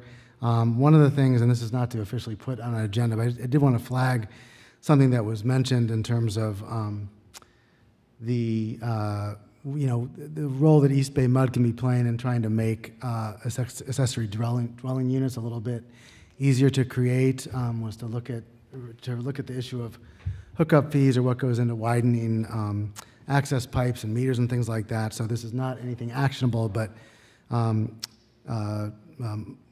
Moran from staff was there and said that he'd be looking at whether there might be something down the road that the city could potentially do, and if at some point that would come to council, we would have it at that point. But I just wanted to signal that I really appreciated the comments from staff to me as part of that meeting because, you know, partly given the state direction on this, but also I think that the sense of council has been to really look for opportunities to make accessory dwelling units less onerous for people to develop on their property. So that seemed like a potential area of inquiry that could be happening down the road as we get into it. And those are the major things. I would also just note that I attended at Councilmember Geringer's request, because she had a conflict that evening, the meeting of the Library Foundation Board, and they're gearing up for their big event this weekend, their Night at the Library, which is, they had some incredible numbers they were reporting out in terms of attendance, so that looked really positive. So just wanted to report back on those items, and I'm grateful for the opportunity to represent council at those various activities in the community. Thank you, Councilmember Bliss. Any other reports on activities? All right, well then we're going to move on to a new item, which is the city manager's update. Thank you, Mayor Anderson. I asked the mayor if we could add a new item, which would just be bringing you up to speed on what happened over the last 2 weeks. Internally, we're pleased to report that we've hired 2 new people. Yay. Debbie Janke is now our accounting assistant. She replaced Cindy Lincoln. And we have a new transportation program manager to fill Juliet's huge shoes. Oh, wow. Her name is Whitney Simon. She's an Orinda resident, and I think she'll be outstanding. That's the bus program. Yes, bus. Thank you, yeah. Okay. Yes. You said transportation. I thought you were doing James. We were like, that hurt. I should have, the there bus was a program. moment. You know. we had a little moment over here. Speaking of the senior transportation planner, it has been a very difficult task, and I know Tracy is giving it a short period of time before we go out for the second round of recruitments, because it has been very difficult to fill that position. And we're also, we've placed an ad for a planning technician for the planning department. Wanted to remind you of Dogtown Downtown this Saturday morning, and then the night at the library. And finally, Townsend has alerted me to a bill. It's just, I don't know, it's under everybody's radar. It's called AB 1279, and it's a Bloom bill. And it seems eerily like parts of SB 50, where in high opportunity areas, if an area is zoned for single family development, you could have up to 4 residential units. Sounds like SB 50. And then, of course, there are other increases in density allowed for other parts of town under the high resource areas. As I said, Townsend is monitoring it. We'll probably draft a letter for the mayor's review and signature. Nicolo just emailed me this evening that he thinks it may be a 2-year bill rather than something that will be acted on. I've alerted the city managers of the Contra Costa cities as well. Okay. Councilmember Burke. Yeah, do we know who's authoring the bill? Bloom. Well, I'm sorry, I didn't hear. Okay. Oh, it is. Okay, any other questions for the city manager? And just on that, it has to, I believe it would have to pass out of House of Origin by this Friday, right? So That's correct. So if it doesn't pass out of the assembly by Friday, then it can't move forward until next year. So we'll know by this. Friday. So getting the update from Townsend and their action on it will be really helpful, because we'll know by the end of this week if it's going to move forward this year. Yeah. So And it does have a fiscal impact, not only a one-time cost, but ongoing costs to the HCD as well. So that may be another reason to make it a 2-year bill, as they did with others. Okay, is that it? That's it. Wonderful, thank you. All right, that brings us to 13C, which is the council assignments. And the SWAT assignment now is settled. It will be Geringer as primary, Vice Mayor Kendall, as secondary, or alternate. Excuse me. Yes. Okay? Yes. We're all good? Yes. Wonderful. Oh, we have, yes. Will someone make a motion? Yeah. So moved. Have a second? Motion second. Any discussion? Call the question. All in favor say aye. Aye. Any opposed? It's unanimous. Thank you. And we will now move on to appointments to the Environmental Task Force. Vice Mayor Kendall, you want to handle this one? Sure. So the appointment, Mayor Anderson and I interviewed 4 applicants for 4 spots, and they were, each one of them, independently delightful and invigorated. And what did you say? There was a shot of energy going into that task force. And we would like to nominate, or what do you say? I would like to recommend that all 4 be placed on the Environmental Task Force. And I'll second that. And Any discussion? you have names? Oh, yeah, okay, Cody Keller. Attached. Cody Keller, and Stephen Caligaris, and, I'm not going to pronounce her name right, Maria Oh, here we go, sorry. Yeah, they should be attached. Castellumendi. She has a really great way of saying it, and I completely did a terrible job. And then Stephen Botik. They were all wonderful. So we have a motion and a second. Any questions? Okay, we'll call the question. All in favor say aye. Aye. Any opposed? It's unanimous. Okay, Vice Mayor Kendall and Councilmember Geringer, you have a couple of. Do you want to go ahead with that one too, since you're the. Okay. And then you have your. So we interviewed, how many on there? I can't, like 6 maybe? For transportation. And again, all very impressed with the candidate pool. But this one only had 1 spot open. And so we are recommending that Richard Craig be appointed to the Transportation and Circulation Commission. Okay, that's a motion. Second. There's a second. Any discussion? Okay, we'll call the question. All in favor say aye. Aye. Any opposed? It's unanimous. Okay.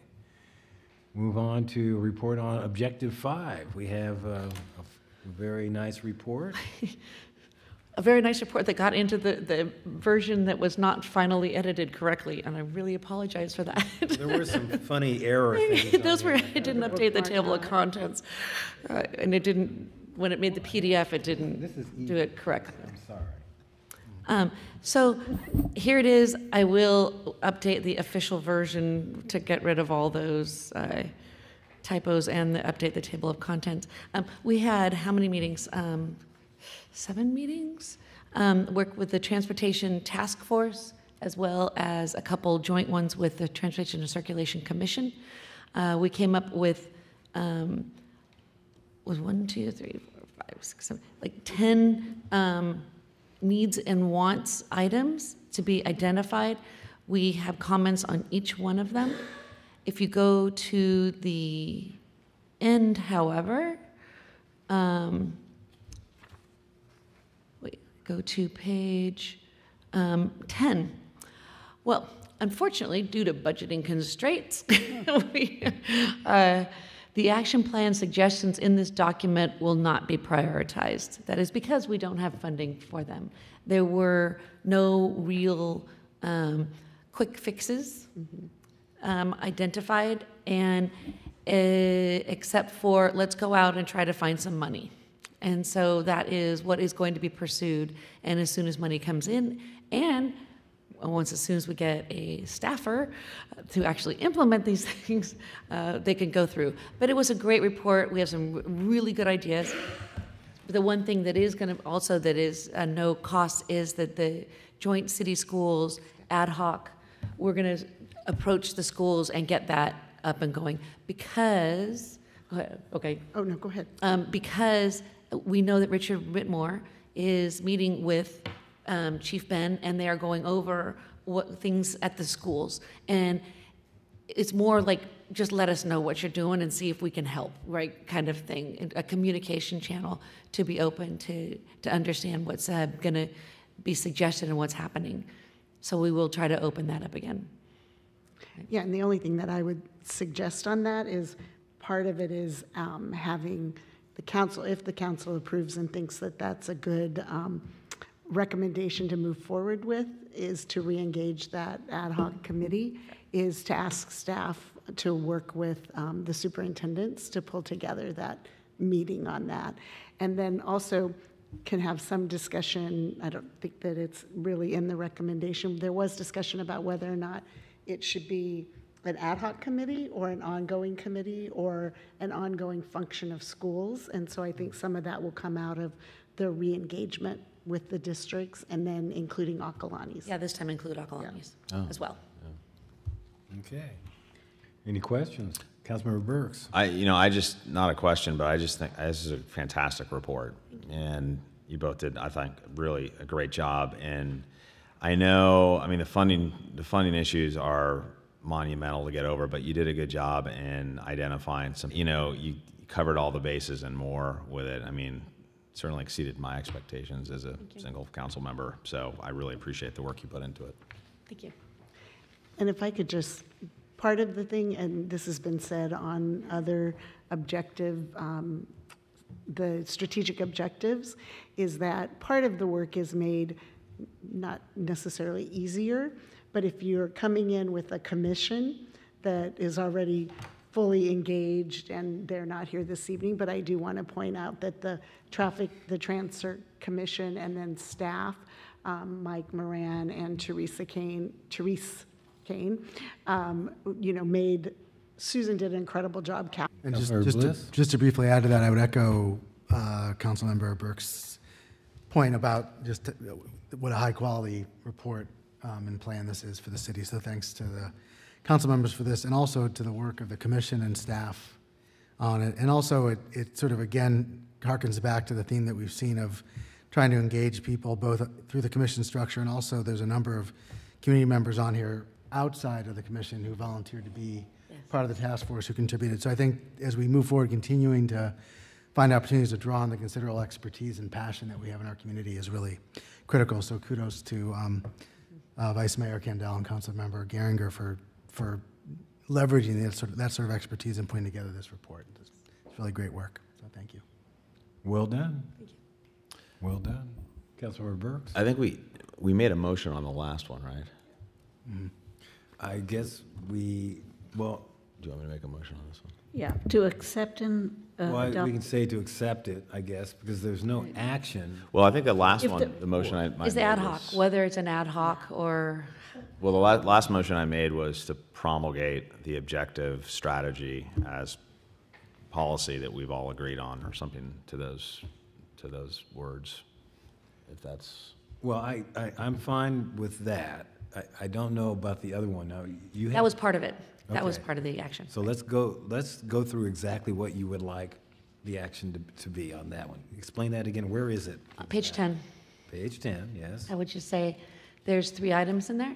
So the action plan suggestions document will not be prioritized because we don't want to put an order on events Right. we don't have funding for. Understood, right. Prioritization will occur when if funding is secured or when staff is made available. Reviews will continue by the Transportation Circulation Commission. So they'll take this from here. Right. So that's the first part. And the next one is the engage the ad hoc traffic and safety joint city schools committee, but that has that whole thing could be reimagined, right? It should be just a revival of that. Especially as changes to Lafayette Elementary School is imminent, because there are going to be big traffic changes right there. And so we kind of want to get an update of what's going on. And council members Kendall and Geringer will engage and request to include Akalani's High School. Okay. So The only thing I just wanted to add is that committee, that Traffic and Safety Joint Schools Committee, if you were to re-engage it, that committee was subject to the Brown Act, which... perfect. We like that, right? Okay, good. So we'd like to do that. Okay, so And then that's an action item. that's an action item. And then also regional communication with other cities and entities on solutions for Pleasant Hill Road should begin. If we could, and the task force members and council members to engage. I didn't put anybody on that. We didn't really talk about who, but there's definitely interest to reach out again regionally for Pleasant Hill Road. Okay, I'm not really seeing that as an action per se. Well, I mean, yes, we can do that. yeah, and that's all it is Right. hey, let's engage, right? Okay. Yeah, but typically your motion is going to fall toward an action, like we're setting up a committee and it's going to do these Right. things. And this is, to me, is more of a statement of something we should continue to do because we're looking for a solutions on Pleasant Hill Road. So I understand the intent, and I think it's fine. We can maybe come up with a little motion that includes that and says we'll do that. If I could, the intention behind the first motion I made was to be very general, and it was a motion to basically just endorse the strategy, period. Mm-hmm. And by that, there's room for interpretation and to promulgate this, and for the council to engage on it, the two council members to engage on it, the commissions to engage on it, instead of diving deep into it. I didn't do that for the first one. I'm not sure how you feel about that approach. I'm fine with that, but I do think there is an actual action that relates to the ad hoc committee. That's fair. And so what we're really saying is that we want to have staff assigned, and we're going to go into a Brown Act process to reestablish this committee. That's a real clear, we do that, we have a motion. We can also say that we endorse the strategy that's encompassed in this, and that's going to allow the regional communication to continue and all these other things to happen. All right, I'm just trying to parse it out a little bit so it's clear what we're doing. So I could use a motion that does those two things. Okay, so I'll go ahead and move that we reestablish the ad hoc committee and assign staff to support those committee activities subject to the Brown Act, and that also that the council endorse this particular strategy and the contents contained therein. Okay, we have a second? I second. Excellent. Is staff clear on what we're doing? Okay, everyone's nodding their head, that's great. Anyone from the public like to comment on this? Just thought I'd check. All right, we'll call the question. All in favor say aye. Aye. Any opposed? None. It's unanimous. So thank you once again. Good job, well done. And maybe a few little things that need to be fixed. Yeah. Those are little details. Yes. Little stuff. Okay, we'll move on to written communication. Email from Don Pruitt for the 2020. We already went through that. Thank you very much. And now we're at 14B, which is a request from Councilmember Geringer to recognize by proclamation June as Lesbian, Gay, Bisexual, Transgender Question of Pride Month in Lafayette. Councilmember Geringer, you want to say anything? First of all, thank you to the council for bringing this, I think, important proclamation back. And I won't go through the whole proclamation and the whereases, but in addition to passing the proclamation, to have the mayor with his, I love this part, set his signature upon it and declare the month of June, I'm going to be in the way there, but as Pride Month to it's really sending a statement of our values. I was all prepared, and I know that there are a few people who are here to speak to it, but just as we did with the flavored tobacco, I'm going to go out on a little stretch here, but when we're talking about physical health and safety of our residents and our youth, I think this really, if we pass this resolution, speaks to what our values are in terms of a community and providing an accepting place for all, and that we represent all of the residents of Lafayette, and we want to make sure that everyone feels welcome and included here. And I wanted to just share a little bit. I know Rob Sturm is here, and it was funny when Rob sent his email the other night. I thought, wait, it's on. Is he saying support? But anyway, it was on the measure, but not really just doing it because I think we're doing it, assuming we pass it, because it's the right thing to do, but also have been encouraged by a number of people. And I do want to, I didn't say hi ahead of time, and hopefully they're not going to be upset, our constituent, but I was, someone reached out to me, Gwyneth Searer, Gwen, during the campaign, and specifically asked, as a member of the council, what will you do to support the LGBTQ people who live in Lafayette and let them know that they are welcome in this community? And I did respond and said that I've worked very hard through the schools, through my church, and for those who are paying any attention, the Methodist Church is having a real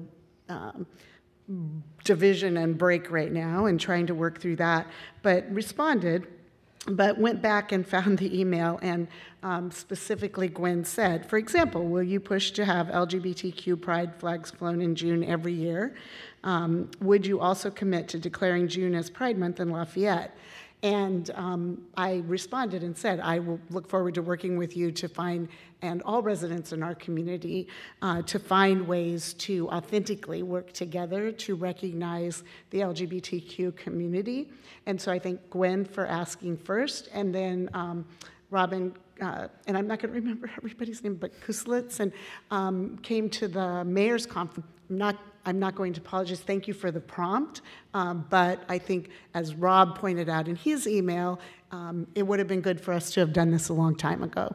And so with that, we can go to public comment, but I would like to make a motion that we approve the proclamation, and that we also announce that we have a tentative time to actually raise the flag. So. Okay.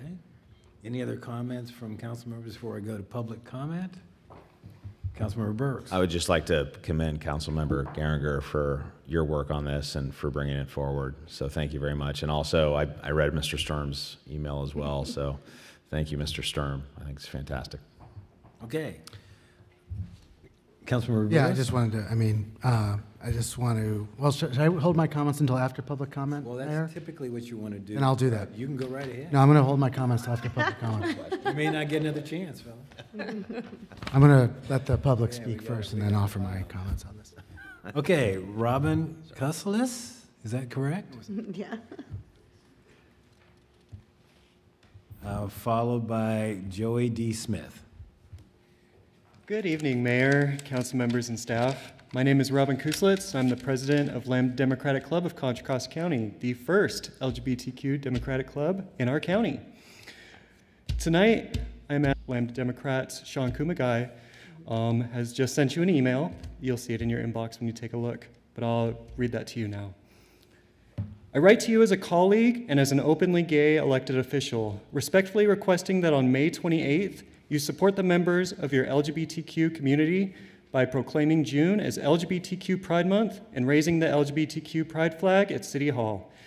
At my suggestion, Dublin considered a similar action last week, resulting in an unfortunate backlash that made news headlines. The homophobic and transphobic comments made at the Dublin meeting are proof that this simple gesture of solidarity with your LGBTQ community members is still important today. Some may argue that if you fly one flag, that you must then fly all other flags. This is not the case, as it conflates First Amendment speech and government speech.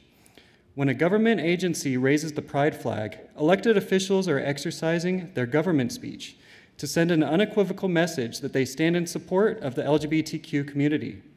As elected representatives, we get to decide how we exercise that government speech, and we should do it in a way that uplifts the most vulnerable and marginalized amongst us, like the LGBTQ community. In these trying times, it is important than ever that public officials stand up to proclaim that we serve all of our residents, that we embrace their unique contributions to our society, and that we recognize the hardships they have faced and continue to face. For evidence of the importance of this action, I encourage you to review Horizon Foundation's recent report entitled San Francisco Bay Area LGBTQ Community Needs Assessment 2018. The report clearly illustrates the depth and nature of the needs of our LGBTQ community members. It states, in part, LGBTQ community members across all Bay Area counties, income and education levels, racial identities, sexual orientations, gender identities, and ages report feeling unsafe in living their daily lives and have had unmet need for critical services in the past 3 years. Declarations of inclusion and acceptance are an important first step. In addition to approving this proclamation and raising the rainbow flag, I also ask that you continue the dialogue, find services that meet the many unmet needs of your LGBTQ populations, and implement funding sources for those services. Thank you. Thank you. Any questions for the speaker? Okay, Ms. Joey D. Smith, followed by Joanne Jeanette.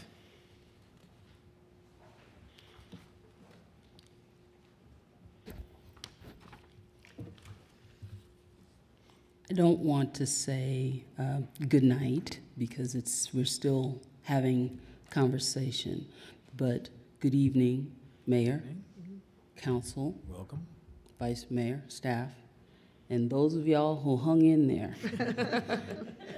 My name is Joey Smith. I am a member of Lambda Dems. I am also the PAC chair. I'm the one who spoke with you at the mayor's conference, and Robin and I have been doing a lot of work with this, as well as a couple other people with us. The fact that Councilmember Geringer came up, spoke to us directly, said, okay, we don't really have to worry about this, but we will support in every way that we can. Thank you so much for taking the steps that you have taken. This may be premature, but I will say right now, thank you very much for moving in the direction that will show the rest of Contra Costa County and anyone else who cares to see just how much you care about all of your residents and anyone who wants to when we include. I look forward very earnestly to seeing the pride flag waved and being able to point to the proclamation to say that during the 50th anniversary of Stonewall, Lafayette did the right thing. Okay. Questions for the speaker? All right. Joanne Jeanette, followed by Gwyneth Searer.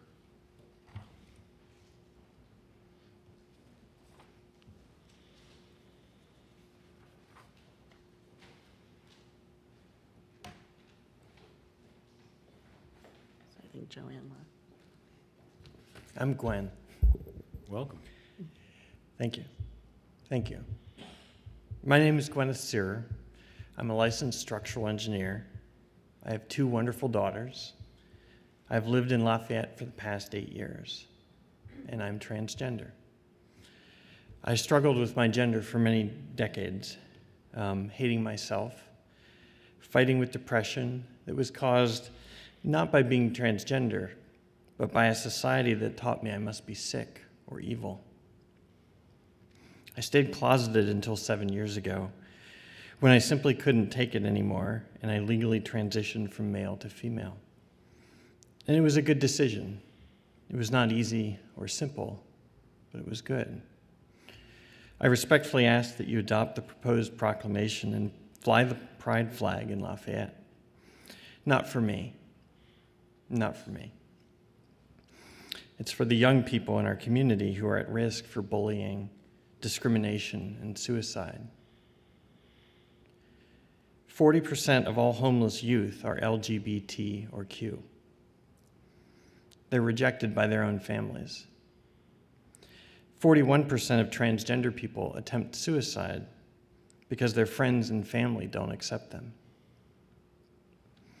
Please send a message that LGBTQ people are welcome, respected, and loved in Lafayette, in our community. Please do it for the young people who are struggling now. Thank you. Thank you. Any questions? Thank you very much.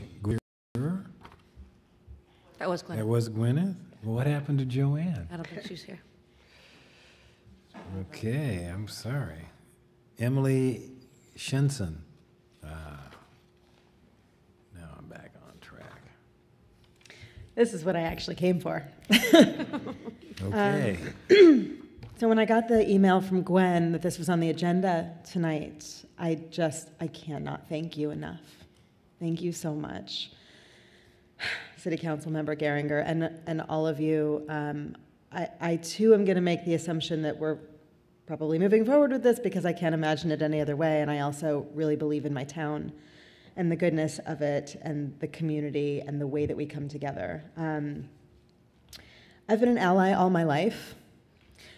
I am now the mother of a 6-year-old transgender son. He's in the right house. That's all I can say. So I have 2 sons, and they're best friends, and it's quite a journey, and I wouldn't have it any other way, wouldn't change it if I had the power to. And my son gets to live his authentic self and be supported for who he is.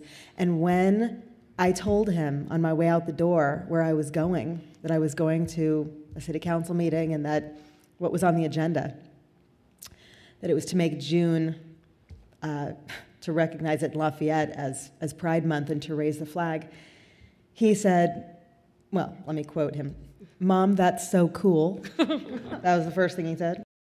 I said, "How do you mean?" And he said, "Well, it would make me feel like Lafayette really gets it." So I can tell you that he's not the only, and I would just want to make sure that it is, that you include the Q plus if you're going to do this, just because we have so many friends who, fall anywhere from gender fluid to gender non-binary to, gender non-conforming and this, that, and the other thing. I want to make sure that everybody's really included. And I want to thank you all. It means a lot coming from a mama and an active community member. Thank you very much. And then I have a request. I can't quite read it, so I'll bet it's you. Because there's Rob Sturman. I know Rob. He's over there. I just can't. I'm sorry. Please tell us your name. That would be great. It's terrible handwriting and an unusual name. Okay. It's okay. It's Anneke Gall. Anneke Gall. Okay. Thank you for putting this on the agenda, and thank you for giving me some of your time tonight. I moved to the East Bay in the mid-90s, and I currently live in Castro Valley. Castro Valley is a community of about 60,000 people in unincorporated Alameda County. It's between Hayward, San Leandro, and Dublin. The news was received in Castro Valley as well, which is part of the reason why I came out here today. The news about Dublin, I mean. Being an unincorporated community, we do not have a city hall in Castro Valley, and we don't even have a city flagpole to put a flag on. But what we do have is a group of very committed residents who, for the past 2 decades, have worked really hard to make Castro Valley a visibly safe space around issues of race and equity and around sexual orientation. Family-friendly Castro Valley Pride Festival happens every July in the center of town, and it includes many of our local church communities. Our school district recently helped bring rainbow flags into every classroom around town. We found that having visible, tangible symbols and events is very important to Castro Valley's sense of community. The support for our events is absolutely overwhelming, and it's a reminder that most people in our communities want to know and demonstrate that they and their children and neighbors are able to live and work together safely with a commitment to mutual respect and understanding. So I urge you to pass the proclamation, and I thank you for your time. Thank you. Thank you very much. Rob Sturm, and that is my last request to speak. You could have done better than to end with me, but I just want to thank the City Council and particularly Council Member Geringer for moving this forward in particular, moving it forward without a groundswell and a public ask. I very much, as a member of the community, appreciate that this was being done in a rather unsolicited way. And I think it's the right thing to do. It's the righteous thing to do. And I have great confidence that it will be yet another unanimous vote here in support. And I'm glad that we are not Dublin. I'm proud to be a Lafayette member. And thank you in advance. Okay, thank you very much. Would anyone else like to speak on this item? Okay, we'll bring it back to the council. Councilmember Geringer, I think you had a motion you wanted to make. Did you want to let Stephen say something first? I'll wait till the motion's on the table. We're going to let you make the motion first. Okay. I will do the motion, and then I have a comment at the end as well. So I move that the City Council approve the proclamation recognizing June as, and can we modify the proclamation to, and I may have to ask for input again from the community, but LGBTQ plus, Pride Month in Lafayette, and that we raise the flag for the month of June on June 1st, and we can talk about where after that. Okay, so let's just work on that modification. It starts out with the City of Lafayette has diverse lesbian, gay, bisexual, transgender question, and then plus, then it goes LGBTQ plus. So you are going to put the words in also, question and plus. Queer. I thought it was question. No, it's queer. No. It's both. See? Oh, it is both. Thank you very much. Yes. Okay. I'm down with this. What are you talking about? I believe you. I didn't know there was another definition. So thank you. So if we could have, because thank you to the Lambda Dims for providing the some of the language or template for the original proclamation. So if we could, to the mayor's point, if we could make sure that our LGBTQ plus, and then the language where it's spelled out, it reflects the right wording, that would be great.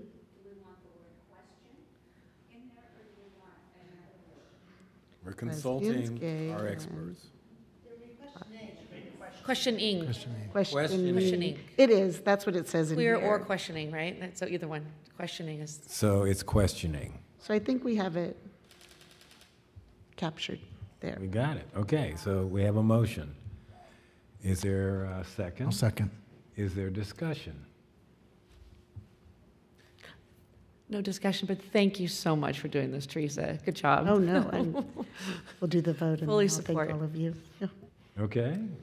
Yeah, I mean, wholly support, of course, and grateful to Councilmember Geringer for bringing this forward, and also for the various community members for speaking in support of this.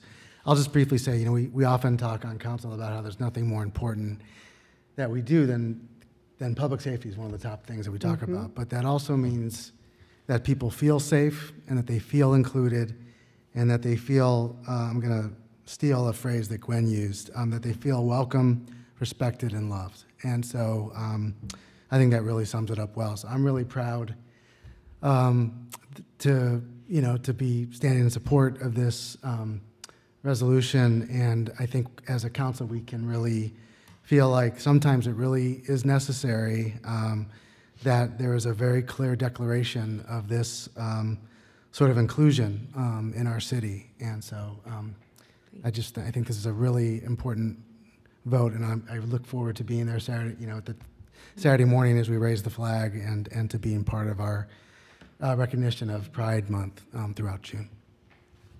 Okay, other comments? Thanks again. All right, well, I'll call the question. All in favor say aye. Aye. Aye. Any opposed? It's unanimous, and we'll go forward. Oh, Okay. good. Happy birthday. All right. I did Well just done. want to add one, and Gwen brought it up. I actually had all these different little, in case people did come and say, don't do this or do that. But Gwen did speak to the one thing, and by doing this, if just one student, one 6-year-old, one adult drives by, sees this visible and outward sign of who we are as a community, then it's been absolutely worth it. So thank you very much.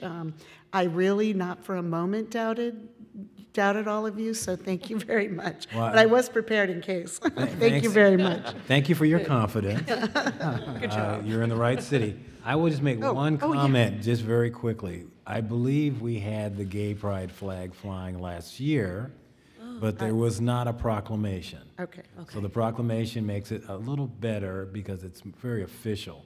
Yeah. But I do remember looking up and going, oh, that's good. But who did that? Who did that? Oh, so the this is point, better. Yeah. So actually, I had all that there too, and that this isn't precedent setting, that when we were working on putting it on the agenda, that the city of Lafayette had first flown the rainbow flag in solidarity with the victims of the Pulse nightclub and in support with Orlando's. But this solidifies it and moves us forward. So. Excellent. Okay, well, with that, okay. You have one more? Your group keeps reminding me. So the tentative, now not tentative, scheduled 9:45 in the Plaza Park, I'm turned around, Plaza Park, right over here at the corner of Mount Diablo and Moraga Road. The mayor will raise the flag where it will stay for the month of June, and we encourage any and all, and we'll get this out via our communications network so that we can all share that. And so thank you for bringing this and for being here tonight to help us move forward. Okay, other comments? No? All right, well then with that, we are adjourned. Thank you all very much. Good.